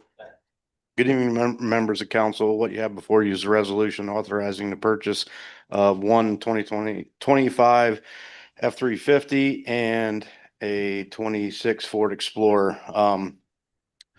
The 25 F-350 will replace one of my vehicles in my streets department, which is, I think, right around 14, 15 years old at the time. And the 26 Ford Explorer will replace one of my parts running vehicles. Right now, it's a Ford Ranger. So I opted in to step down a little bit from a truck for our parts vehicle. This will be funded through my liquid fuels capital projects. A couple of years ago, talking with Tracy, we put a capital projects together in the liquid fuels set aside from general fund because we didn't have enough, cash flow in that to support these vehicles. So I'll be paying for these out of that. This was in finance Tuesday and Austin reviewed it. Any questions?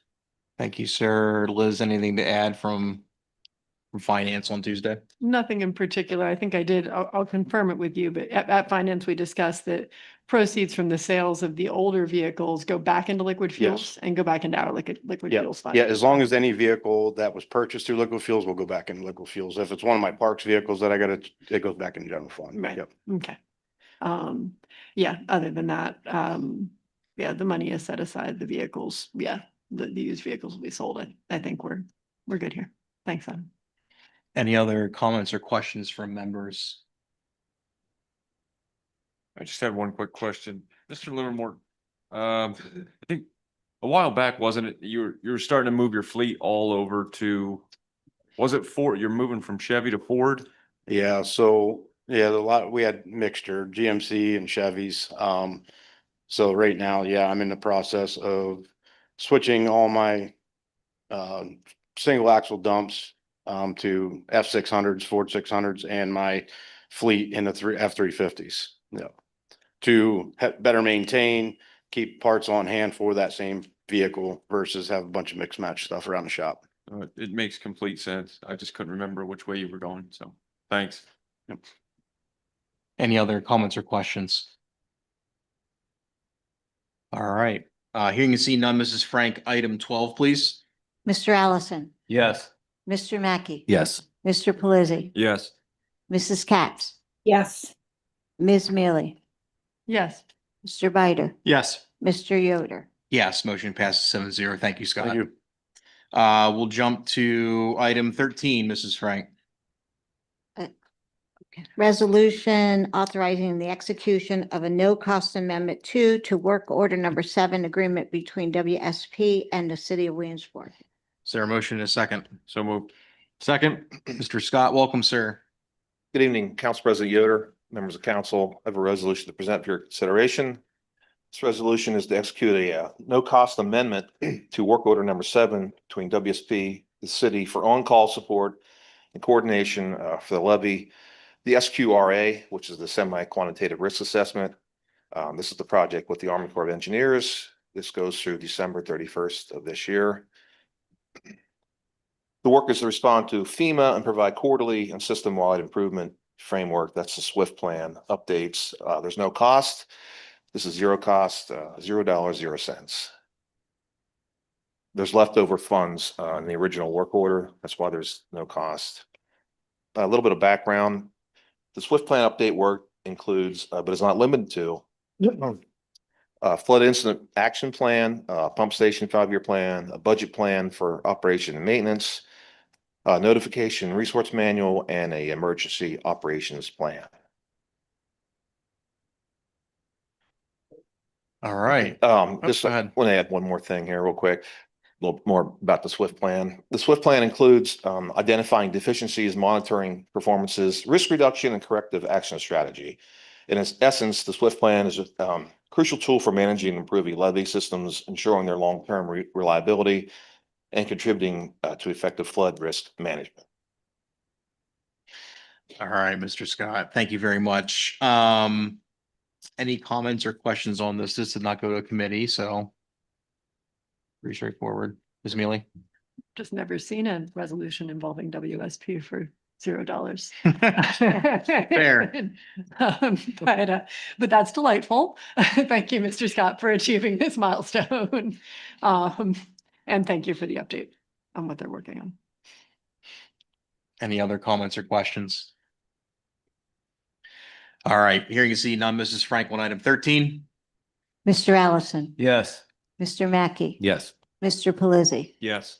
Mrs. Capps, Yes. Ms. Mealy, Yes. Mr. Bider, Yes. Mr. Yoder. Yes, motion passes 7-0. Thank you, Thank Mr. you. Scott. Item 14, Mrs. Frank. Resolution authorizing the filing of a multimodal transportation fund grant through the Commonwealth. Is there a motion and a second? So moved. Second? Ms. Shund, good evening. Good evening, Council. Before you have a resolution authorizing the filing of a multimodal transportation fund grant through the Commonwealth Financing Authority. This is simply to allow us to apply for the grant. Ms. Mealy, Finance, anything to? Yeah, so we had a bit of a discussion on this item in finance, in part because I was part of I reached out to a couple of folks within the downtown community after we had the whole dust up over water barriers at every downtown event. And obviously there are a swarm of downtown events, so something like that is not, there should be a better solution for the problem than bringing in water barriers at every event. But the real limited, like maybe an hour's worth of research I did online seemed to indicate that retractable bollards have kind of a high failure rate over a relatively short period of time, depending on the water infiltration is a major issue for the electronic components. So I had said that I would like to see us maybe do a little bit more research into the type of bollards we were looking for, or perhaps if there was an alternative item that we could use to safely block off the street that wouldn't involve moving parts. And I don't know. Real quick, Yeah. I don't believe that there are electronic, these are not electronic. These are just So, up and yeah. down. So Okay, that good. wouldn't All be right, an so they're issue. not, they don't retract. We just lift them up out of the street? Yes. Yeah, so there's a bunch, we looked into a bunch of different ones and we tried Okay. to get we tried to look into the ones that's most beneficial, the bang for our buck, right? So we found as much as $4,000 a piece where the hydraulic can push a button. Right. Obviously, we can't afford that. Even in going after a grant just doesn't seem right. So we found the ones now right around the $800 mark. They simply have a lid similar to that, lid will pop up, pull them up and lock them into place. Okay. You And know, they meet the standards that we're trying to meet in terms of stopping a vehicle, et cetera, et cetera. yeah, there's different types of crash. They go up to 30 miles an hour, or up to 60 miles an hour of Okay. what they can handle, big trucks, whatnot. I mean, even the water barricades have, these are rated similar to the same of what we have where our water. Okay. Similar to the same as, I'm sorry, I didn't catch that. You said they're rated similar, They're oh, the rated- water rated, barriers. Yeah, Okay. same speed. Got it. Okay, then that sounds to me like a much smarter option than something where you press a button. Right. So there's Okay. a couple, there's some other types too. There's types you can pull out of the ground, take back. We're trying to lessen the overtime manpower it takes to put these in. So these are already in the ground. It'll take two guys to go down and open it, close everything down for our first Friday events, Little League, parade.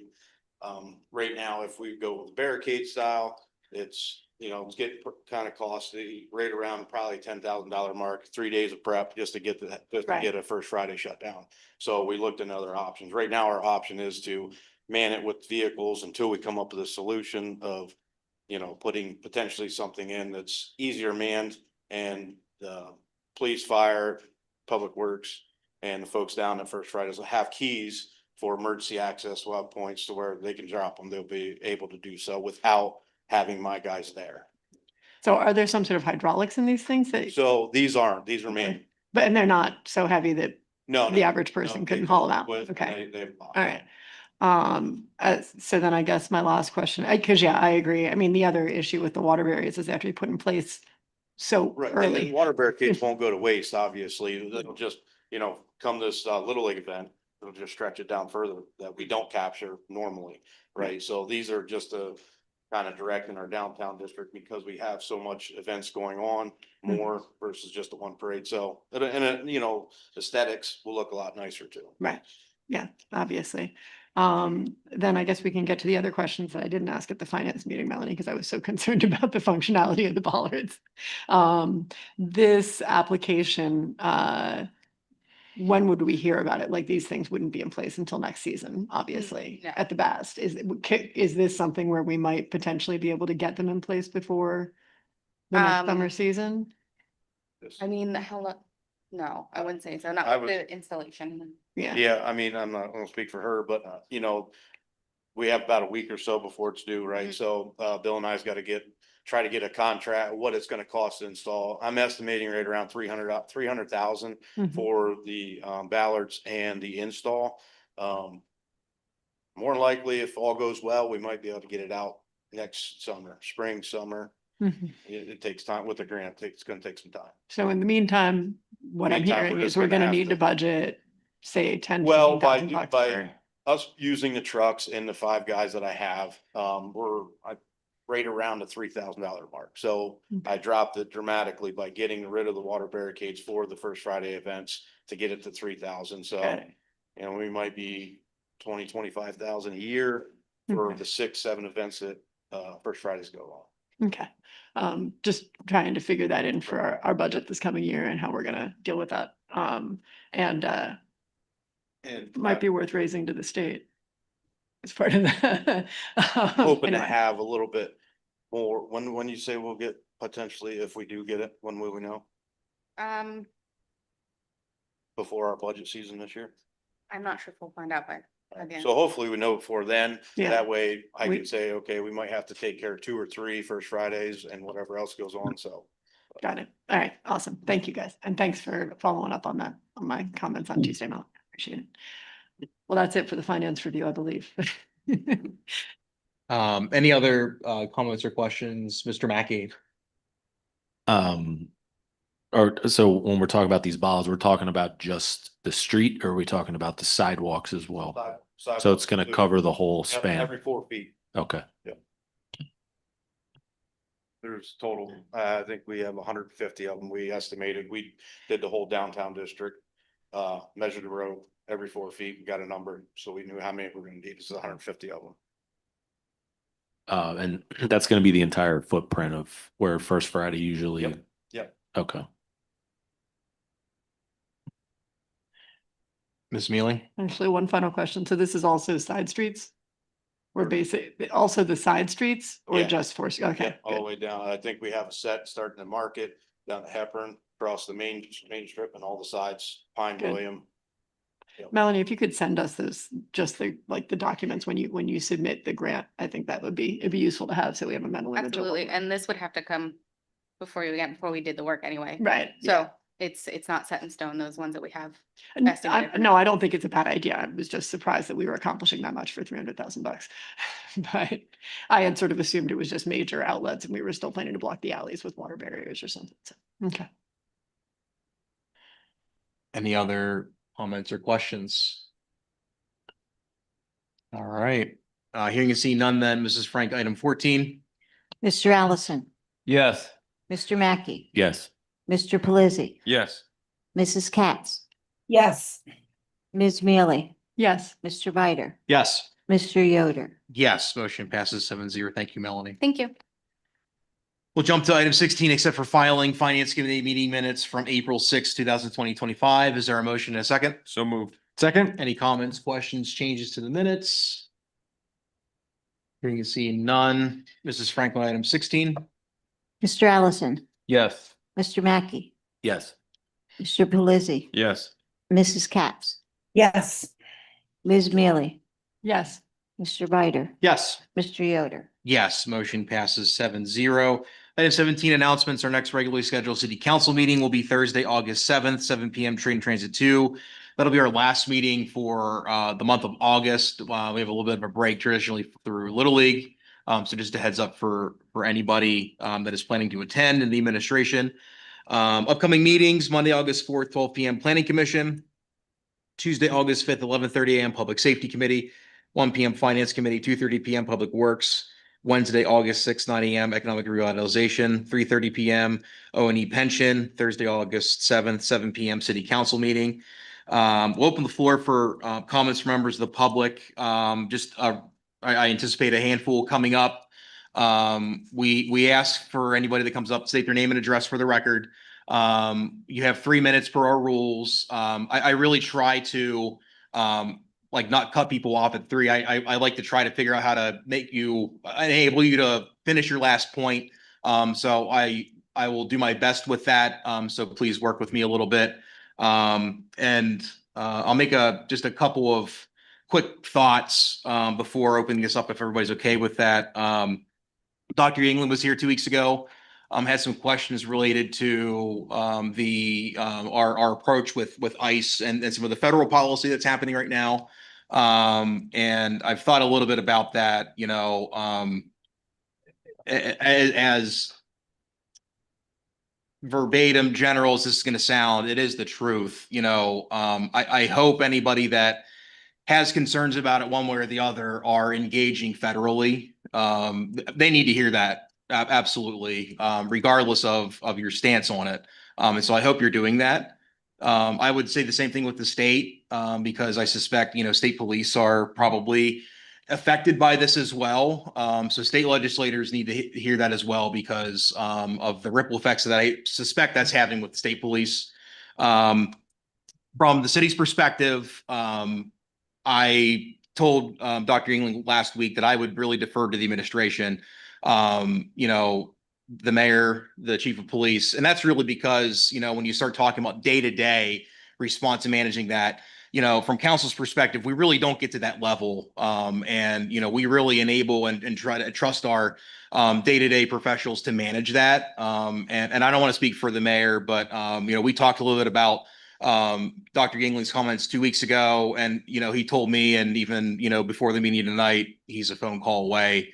And so I would, beyond comments tonight that may happen, I'd encourage you to connect with his office because I think you'll be able to kind of dive down into the issue a little bit and more intimately understand how the city is handling that. Okay. So I'll open the floor for comments from members of the public. State your name and address for the record, 3 minutes, and I'll try to give you a cue as to when your 3 minutes are up. So welcome. Good evening. Good evening, council members. My name is Dr. Phoebe Wagner. I live at 1208 Cherry Street here in Williamsport. And I just wanted to return quickly to the minutes. Mainly my concern is that the minutes for the previous meeting are not available online. Like many folks here, I did hear about the comments about ICE activity. And so I went to look for the minutes. I know I can look at the YouTube video, which I did, and that is available for people. But obviously the minutes are more accessible. So I see the last minutes that look like are June 19th. So are minutes usually posted sooner? Like, can you give us a sense of the accessibility of the minutes moving forward? Janice, Chris, do you want to handle that? The minutes aren't official until they're approved. So last meeting's minutes were approved Yeah. tonight and they would, I believe, Ms. Frank post them to the website once they've been approved within that week. So that would be the delay. All right. Thank you for the clarification. You're welcome. Thank you for the question. Any other comments from members of the public? Dr. Yingling, come on up. Welcome. Thanks. Hello again, council members. I appreciate I'm Julie Yingling, 1301 Packer Street here in Williamsport. And I appreciate your getting back to me on my questions, and I spoke with Mayor Slaughter about them. And so I appreciate just trying to get a sense of what we all know is going on and just kind of raise concerns about my community members. But I now since I have a better sense of what's going on after meeting with Mayor Slaughter, I just have 2 questions for you. One feels especially terrible after the financial report. Sure. But the first one is someone in the city available to submit a Freedom of Information Act to see for ICE and Department of Homeland Security records to make sure all the warrants for those who were arrested were judicial warrants? I don't know the answer to that. Chris, do you? I don't know that the city would have those records to be able to release through a right to know request. I think those would have to go through a federal FOIA to be able to get access to those. Does that answer your question? I hope, I don't know the answer to that, to be candid with you. Okay. I'll dig into it some more to see what Okay. other cities are doing. Okay. And then my second question again, which just feels terrible now after seeing the financial report, is there a way to find any amount of funds for families who are impacted by immigration enforcement? So I know there's been some devastation that's been caused. Yeah. And community groups are quite taxed trying to help out. Yeah, I mean, I don't know the answer to that. You know, my personally, you know, if I was engaged about that, I would try to look at like non-city services first. Just we've got I think a fairly robust nonprofit community that hopefully could fulfill that. But outside of that, I don't know. And I'll ask the mayor to kind of chime in here. I don't know that we have the services set up today as city government. I don't know that we've got the capacity to do that with what we have today. I'm not aware of like external funding sources that we could go after and procure. That would be more of a administration type question, but I would think that if that was something the city would want to pursue, that would be the conduit that would have to be explored, would be some type of an external funding source. To answer your question. I hope that does.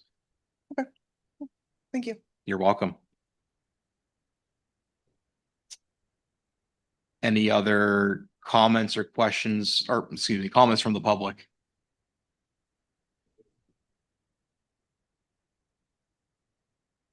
Name and address for the record. Welcome, and you have 3 minutes. Thank you very much. My name's Rebecca Renner. I live at 809 Logue Street. Good to see you. And I apologize for my ignorance, but we've seen so much of ICE Asians who are not identified wearing masks. Is it possible that the city could consider or pass an ordinance of some kind that would say that any law enforcement activities in our area, people who do that have to be identified and not wear masks? Because it would make it, I think it would be an improvement. Understood. I don't know that we're legally able to do that because at the end of the day, I mean, if it contradicts federal law, you know, it gets challenging, all that. So no, if even if we did, it wouldn't hold up and all that kind of stuff. So unfortunately, no. Okay, thank you. But thank you for the question. Does it contradict federal law, Chris? Yeah. Yeah. Yeah, we cannot enact local ordinances that would interfere with federal operations. And My question is there a federal law that says that you are allowed to wear no identification and a mask when? I wouldn't be able to say, Okay. not being a criminal attorney or. Yeah. being familiar with No, I don't. regulations. But generally, if there was, or how. Right, we could countermand. We can't interfere with those, Right. unfortunately. Any other comments from the public?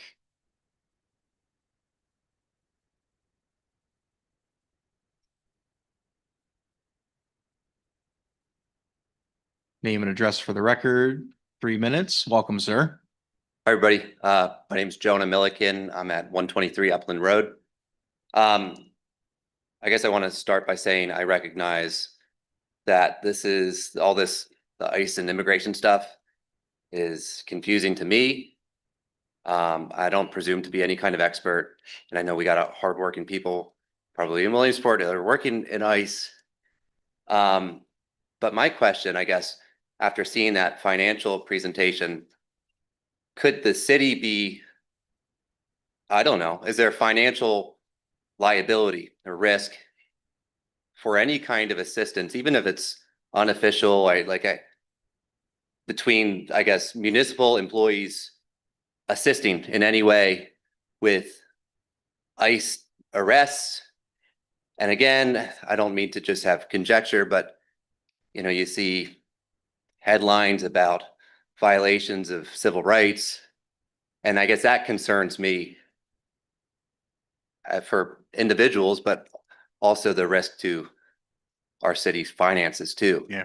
You know, for somebody just wanting to help or thinking that they're doing the right thing, but because this is just a murky time. So, and I also respect that. There may not be an answer for that right now. Yeah, I mean, I'll defer to Chris Kenyon and the administration when you start talking about, kind of financial risk, because I'm pretty confident they've really already kind of started trying to understand that piece of that. But I can tell you, I mean, from my individual experience and perspective, kind of sitting here, when I kind of see that happening and it now comes into your backyard and in town, outside of personal political opinions and personal viewpoints on federal and state policy, it's really hard to navigate that as a legislator, because you're absolutely right. I mean, it's not even about financial picture that we saw today. I mean, there is a risk associated with that, certainly, right? And so I'm not saying that's a reason to do something or not do something, but I guess I'm just kind of validating your thought process. There is something there for sure. Well, and I empathize with officers and firefighters in our area that are just trying to do their job, but may, I don't know, inadvertently assist in something that is unlawful without knowing it. Yeah. Yeah, I tell you this. I mean, again, outside of individual, personal opinions on policy and approach to things, at the end of the day, it gets a little wild in kind of the world we're living in. And it's probably really been like that even before I was on council the past, 10, 15 years, I would even say.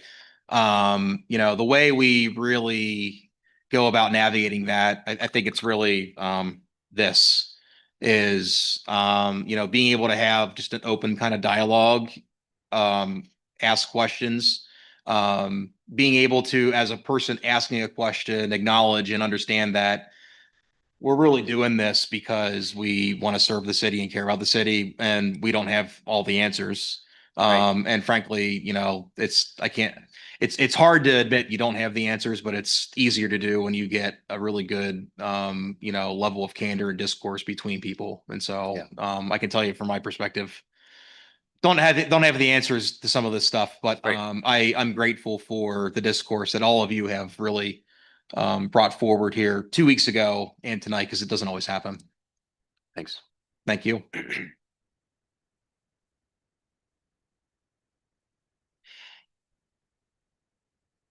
Good evening. Good evening. My name is the Reverend Kyle Murphy. My address is 1060 Louisa Street. I kind of dovetailing off of what Jonah just said. My question to the council and to the administration would be, I understand that this is difficult to navigate. At what point do we begin to talk about solutions? At what point do we begin to sort of think about what could be happening? And so I ask that not to get into conjecture, but for example, even with the financial situation that we just talked about, there was an incident in South Williamsport where there were Williamsport police and the fire department were present. I'm curious if that is part of the policy, if that happened. Okay, thank you. Thank you for that clarification. It was listed in the Williamsport Sun-Gazette that the Williamsport police were possibly there. So I'm just curious about those kinds of participations at the city government level, and what that, if anyone has any comment on that. Please. So I'm part of a number of mayor groups and also currently president of Pennsylvania Municipal League, which is a nonpartisan organization serving local government. And these conversations have been happening and are ongoing, basically how local government navigates it. And I can be honest and say that we're not really sure at this time. It's unfortunately somewhat reactionary. Because as Solicitor Kenyon just said, we don't have any jurisdiction over the federal government or federal authorities, but we are having these conversations, and we've been having these conversations and almost weekly, whether it's Zoom or in person, just to discuss, how as mayors and as local government officials,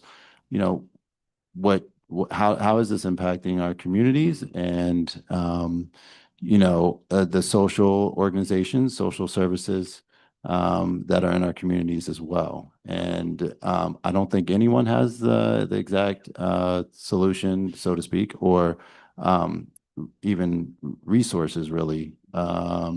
So, I mean, conversations are being had, and at the local level is where the rubber meets the road. We are by far the most accessible. So regardless of, and as President Yoder said earlier, of where you stand on the issues, and I get calls from all over the spectrum, as you could imagine.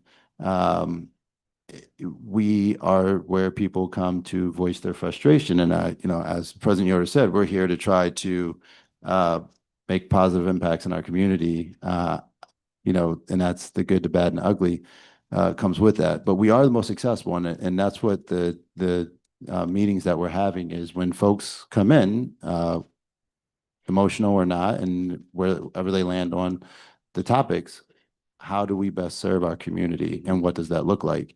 And this is very bipartisan, nonpartisan groups that are all having these conversations, and mayors and elected officials and appointed officials from all over the country, talking about not just this issue, but a number of issues facing that trickles down to local government. So they'll continue to happen. I know that's probably not exactly an answer, but or a solution, but the conversations are happening, and we're trying to figure out how do we best serve our community as a whole.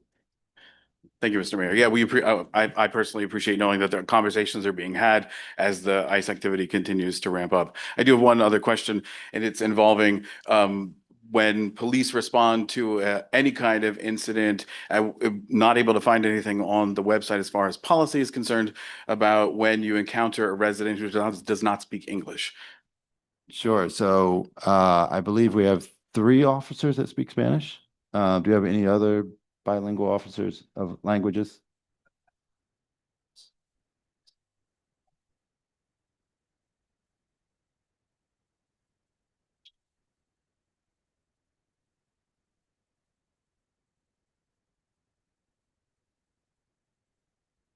And I'm fairly proficient myself. There was an incident, we had a fire that actually the fire folks called me. It was pretty late at night, and the Red Cross had a translator in that case as well, or that incident. So. Yeah, that's good to know. And I think it's important for us to continue to have those conversations, especially also with, Haitian Creole and other immigrant populations that are present in our community. And it's important, I believe, that the departments have actual policies on hand. It's wonderful that those officers respond, and thank you all for all that you do. But I think policies help all of us understand what we're supposed to do and how our agencies are acting. So thank you for your time. Thank you.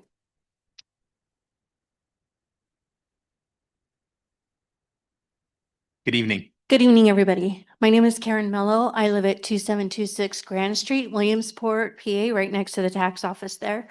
I just wanted to know if, just an idea, it's not even like, is there a way to report federally what we're seeing, if there's anything that's unjust happening with these rates? Like, I had a resident, I work at Williamsport Elderly, I'm a social services coordinator. One of my residents who is Puerto Rican, he is a United States and American citizen, was followed by somebody, it was a nice vehicle, I'm pretty sure, that broke traffic laws to follow him while he was riding his bike. And he was terrified for like 2 weeks and would not leave the building. So is there a place to report this for accountability that you guys know of that maybe could be put on our website? So if we see something, we can report it federally? Like, I'm not aware of anything, but I would say to President Yoder's point earlier, to reach out to our federal delegation to see if, so for us here, that's Congressman Musser, Senator Fetterman, or Senator McCormick. Yeah. okay, thank you very much. And I would reiterate that. I mean, they need to hear from you all directly. I mean, it's one thing to hear from us, but it's another to hear from you all. So, and notably with that, I mean, again, outside of personal opinions on policy, I think, most regional people can agree that that's not good.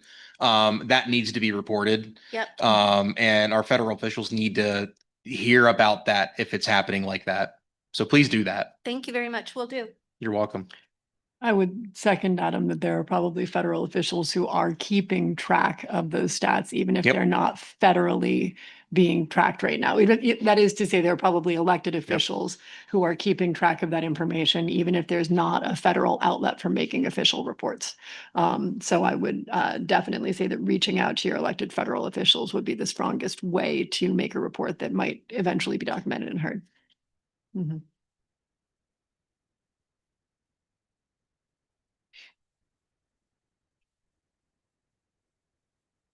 Welcome. Good evening. I'm Barb Hemmendinger, 1321 Cherry Street. And we've heard that in Lewisburg in the last week, there was a scam in which an individual dressed in a mask and maybe a hood impersonating an ICE officer attempting to get information about various employees at a business in Lewisburg. The Buffalo Valley Police Department investigated that and found out that this person was not affiliated with ICE. I'm just concerned about the possibility of copycat crimes that can scam people and certainly scare all of us if they follow us or if they accost us, and what this community might be able to do proactively to make sure that, as somebody once talked about before, that ICE officials do identify themselves as verified law enforcement officers so that we know we're not being scammed. Again, as we said earlier, there's nothing related to federal authorization that we have any control over. Unfortunately, I'm aware of the event. We are aware, or that incident that you spoke of, and all we can say is, if you think that a crime is being committed, you need to call 911. There's really, we don't know where someone may or may not commit a crime or impersonate, whatever. But if anyone feels that's the case, then they need to dial 911. We will say all of our local officers have identification, of course.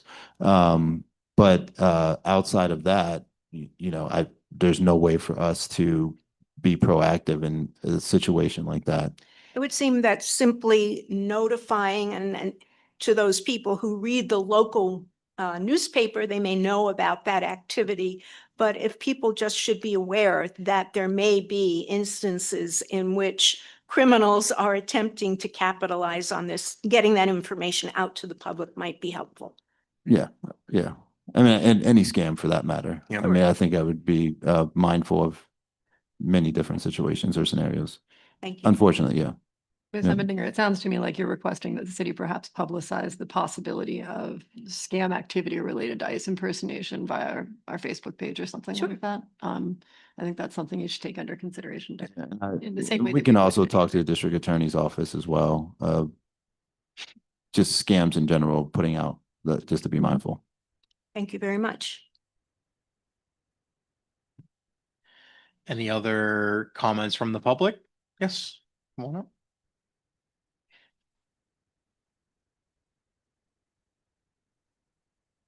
Good evening.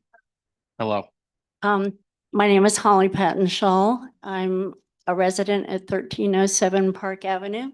And thank the city council for all the work you do, Mr. Mayor, for all the work you've done in the community.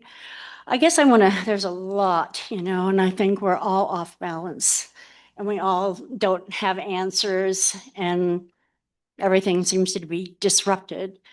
But I just kind of want to remind us here, I think coming down to community is, somebody said that here, it starts on the ground, right here, the grassroots. I just want to remind council and everybody, after listening to the budget, I was, wow.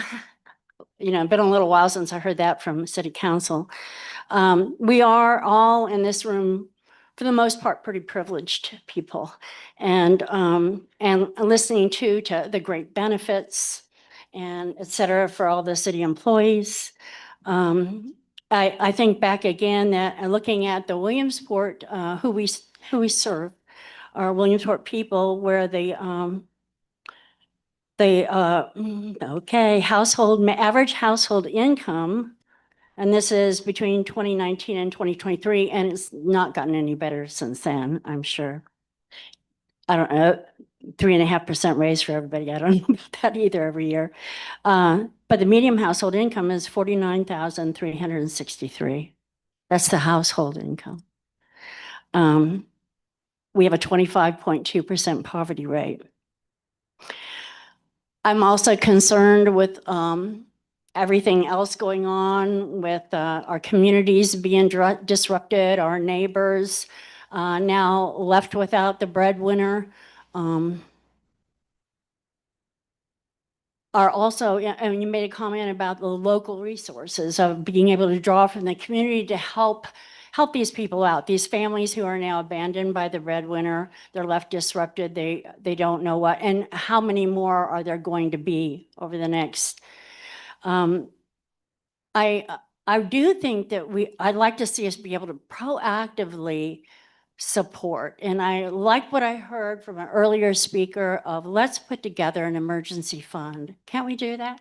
Can we do that as a city? Can you even do it privately within a department within the city or whatever, as opposed to a private party? I mean, I hear, $25 to cover, mental health for your employees for a year, which is great, but $25, on one hand, I thought, well, can people pay $25 out of their pocket with such great benefits? But then I think, really, why can't we take $25 and put it into a fund? You had 160 employees on city. That's like we already said, 4,000 for that mental health package, which I highly value mental health. And you're right, you will get the money back. But I'm thinking, can we proactively start a city fund? Whether I don't know, under a community that people can contribute to have as a safety net for our neighbors' lives who are disrupted, where there's funding cuts huge at the Central Pennsylvania Food Bank, which my daughter's been an employee for 10 years. So that service is going way down. There's going to be a need, I believe, in the community for help for an awful lot of our working class citizens who are very important to the community. Thank you for listening to me. And I'm happy to be called on if anybody needs my help or involvement in this. Thank you. Appreciate that very much.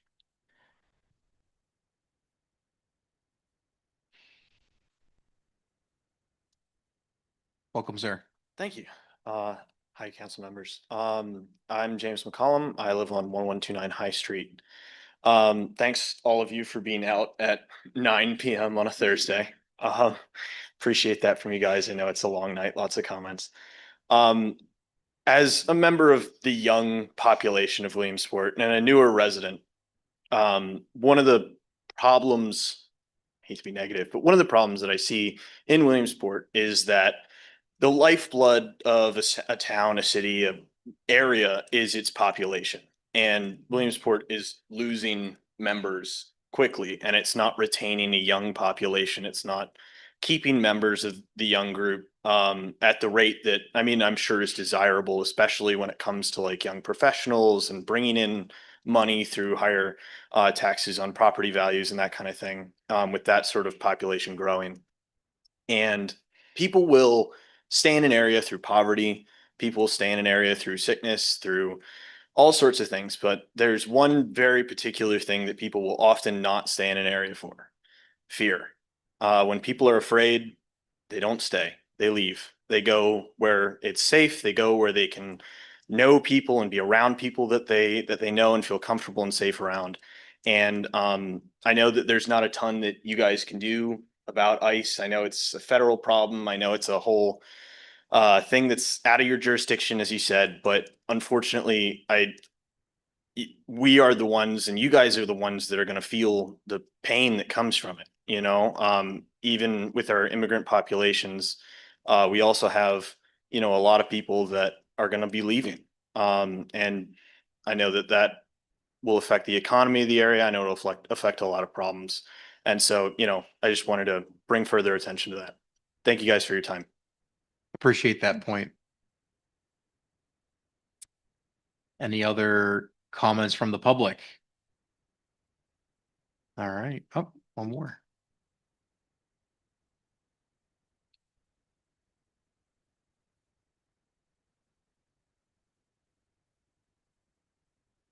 Welcome.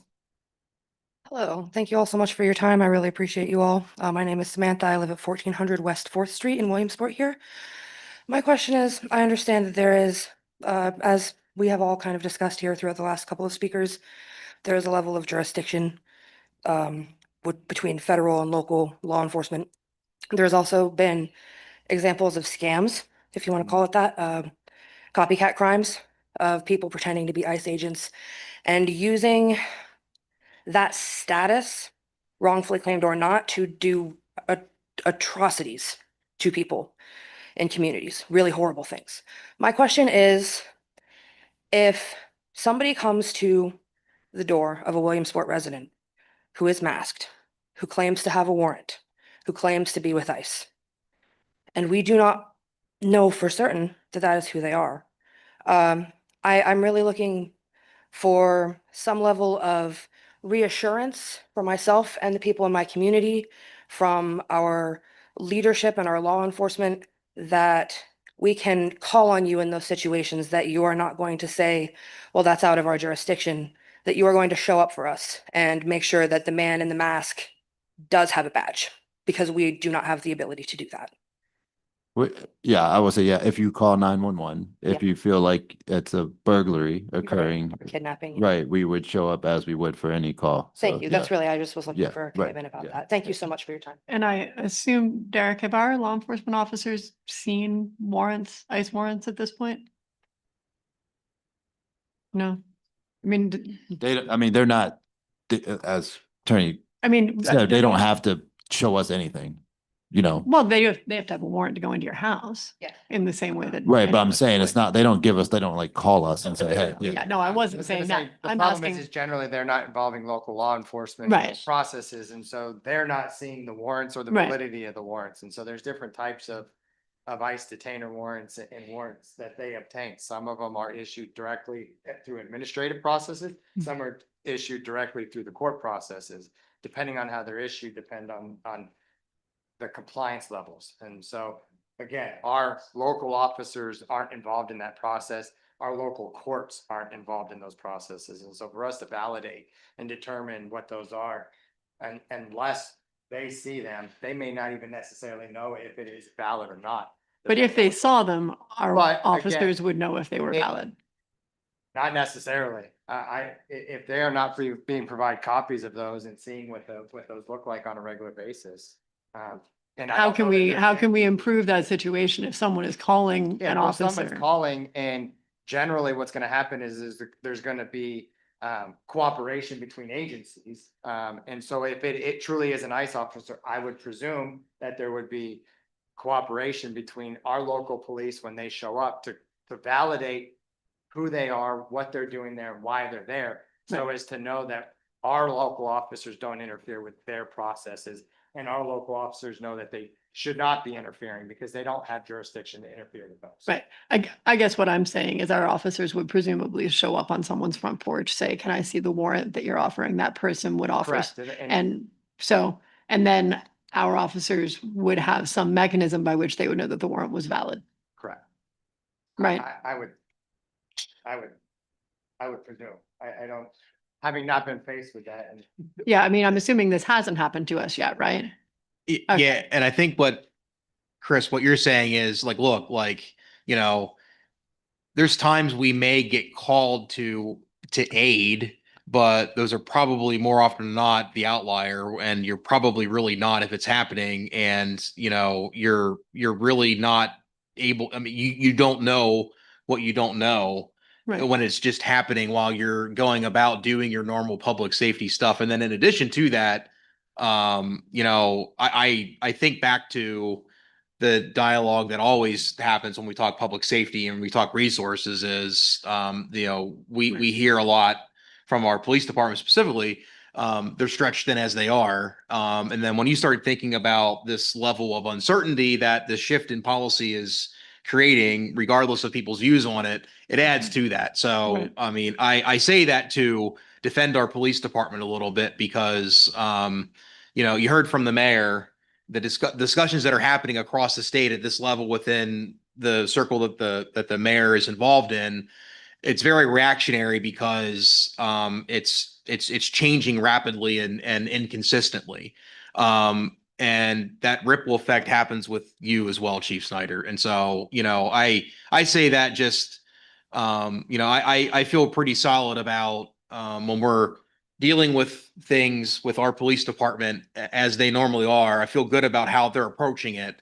Let's give them some grace because they're trying to figure this out as much as the mayor's trying to figure this out, as much as the community is trying to figure that out. And that may not be something that people want to hear, but it's the truth. And let's try to, I think cooperation and engagement like this, Chief, if you correct me if I'm wrong, is going to be helpful it's going to aid in achieving some of the outcomes that you're hoping to and solving some of these problems that you're bringing forward to us. So let's give our police department some support and some grace. Right. And I will add in, I met with Dr. Yingling earlier, and I'm happy to meet with anyone in the community. So if you have concerns or you just want to talk about whatever might be happening, anywhere you stand on the spectrum, you reach out to my office. I'm happy to meet with folks.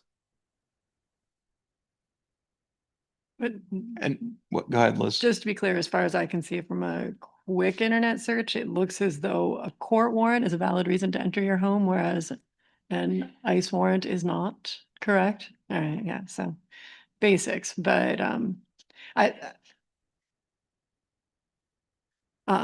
yeah. Right. The reason I'm asking that is it just seems obviously our officers know those basics, right? I'm just trying to make sure that we're providing quality information to the community if we would get a call, right? So and obviously it's not something where I'm an expert. Yeah. Any other comments from the public this evening? Good evening.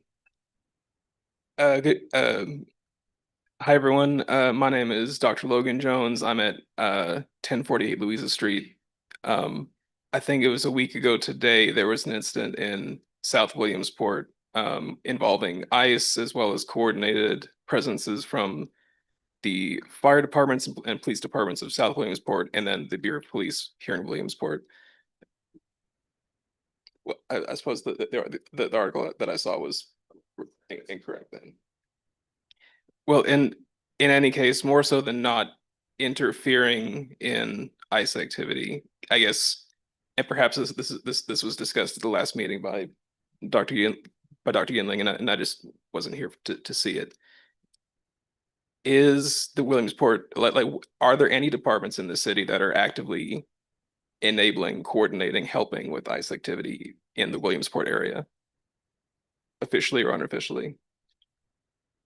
I don't really know what you mean by that, but what I will say is, and we talk about this on a regular basis amongst the mayor's groups and others, is that we will follow state and federal and local guidelines when it comes to responding to emergency and public safety. So if the safety of the public is in danger and we get a call, whomever calls, we will respond accordingly. And I talked to the solicitor's office as well, and I think I talked to President Yoder. If we get a request that comes in and there's no imminent threat or emergency or danger to the public, it's not a public safety, we contact the solicitor's office to review that request and then go from there. Is there any sort of policy in place for, like, for example, if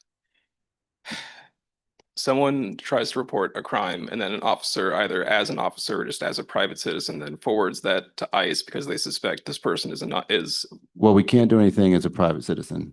Privately, you do what you do in your private life. Sure. But what I will say is, what was the first part of that? So if a 911 call comes in and we respond, it just we're in hypotheticals now, but it would depend on the emergency, what the nature of the call was. Is there any kind of safeguard in place to prevent basically someone from abusing their status as an officer to? Well, yeah, there's a lot, and that goes across the spectrum. Yeah, you can't abuse as an officer. Yes. I mean, that would be for anything though, not just this. Can't, sure, but like how? Yeah, there's internal investigations and things of that nature. So if an officer is abusing their power, yes, we would internally investigate that. I see. Okay, well, I hope that continues to be the case. Thank you. Well, yeah, that's been the case for a long time. Any other comments from the public?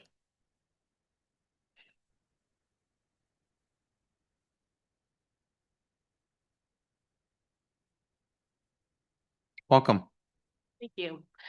Hello, my name is Eliza Wyman. I live on 722 First Avenue. And my concern is actually more economic in regards to ICE. As we're all aware, Little League is going to come up soon. I'm going to be in my house, not participating because I hate how busy it gets. But Little League is so important for the Williamsport economy. And I think I worry about tourism, honestly, because I had a friend that came and visited me from Scotland, and he said he was terrified to go through customs because they've heard the horror stories abroad. And I wonder, with ICE in our area, if tourism will be affected, as well as Williamsport spreading a pretty, I hate to say it, but a hypocritical message. We say Williamsport welcomes the world, but it seems like Williamsport doesn't welcome our immigrant neighbors. And I'm wondering if there was a way that we could make Williamsport as welcoming to our citizens as we do to people that are visiting for Little League or otherwise. I mean, here's how I would respond to that. I mean, you know,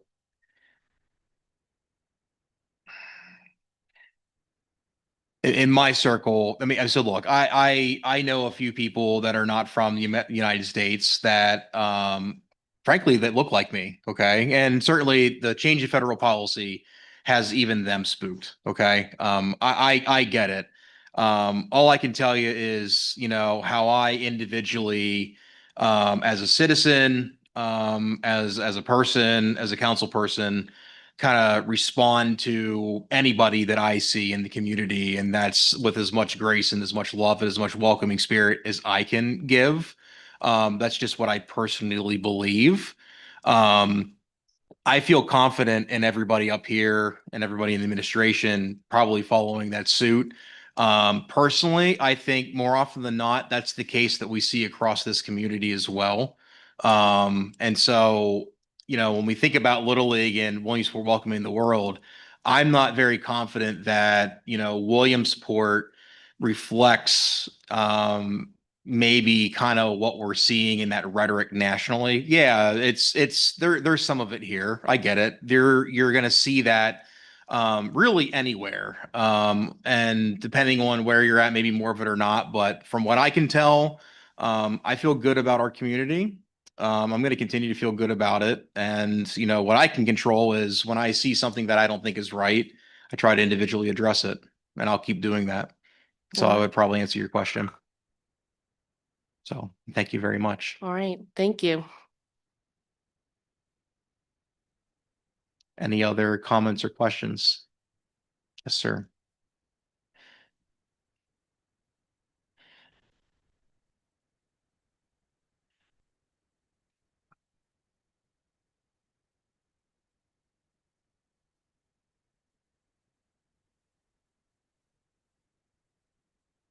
Good evening, folks. Keith Rule, 102 Goldie Lane, Old Lycoming Township. I've attended every event on the Market Square that you folks are probably all familiar with concerning the recent federal problems we're going through. My question to the Williamsport Police is, why is there no police present at these events? I have witnessed at least 2 or 3, if not more, dangerous traffic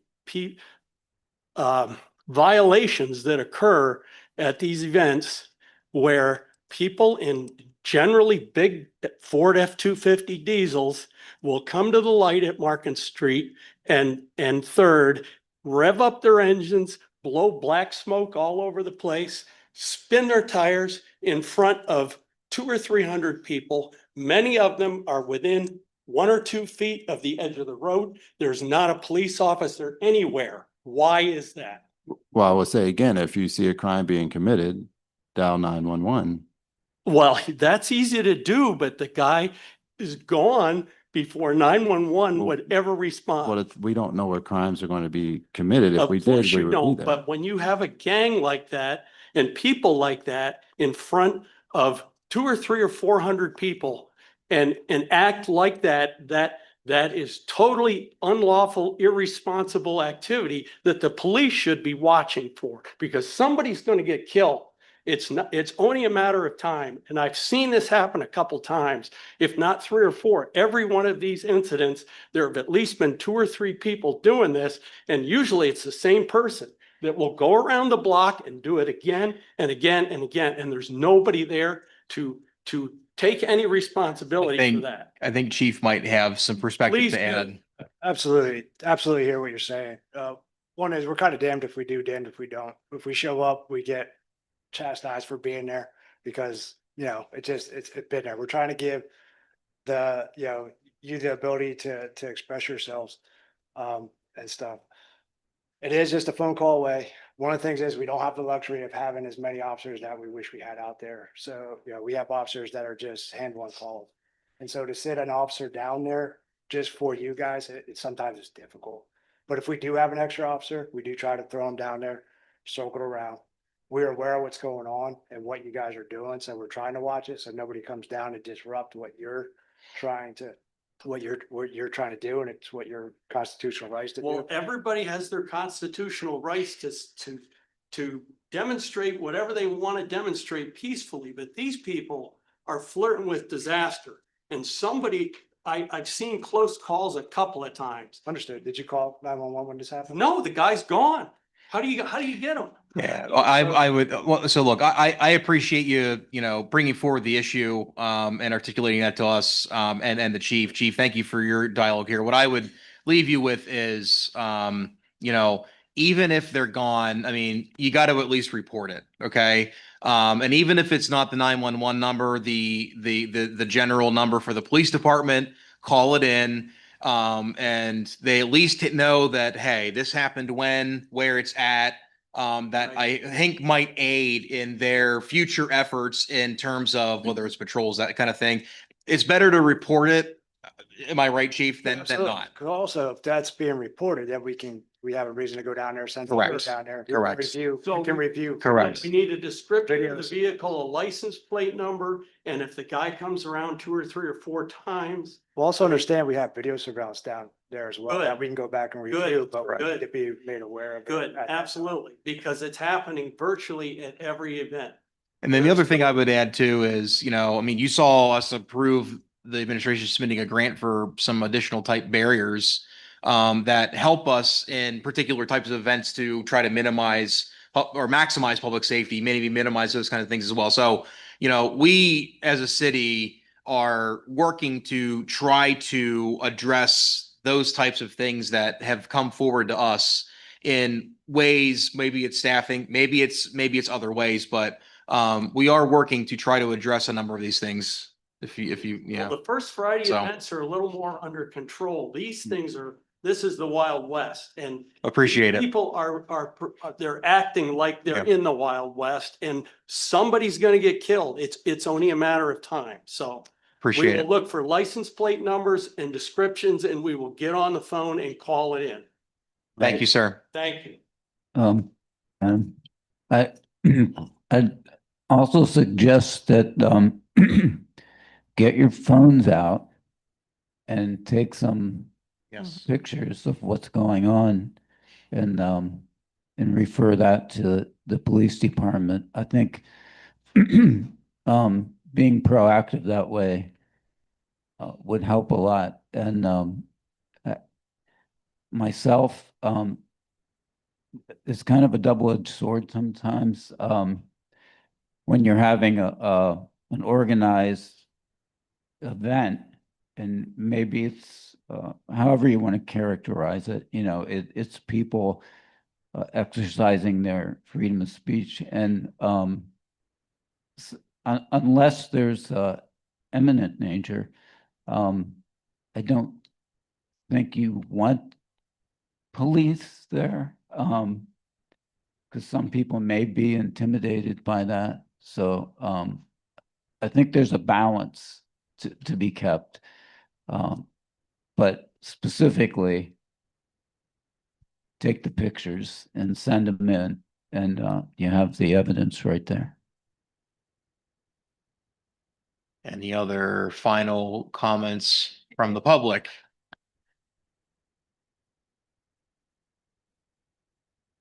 All right.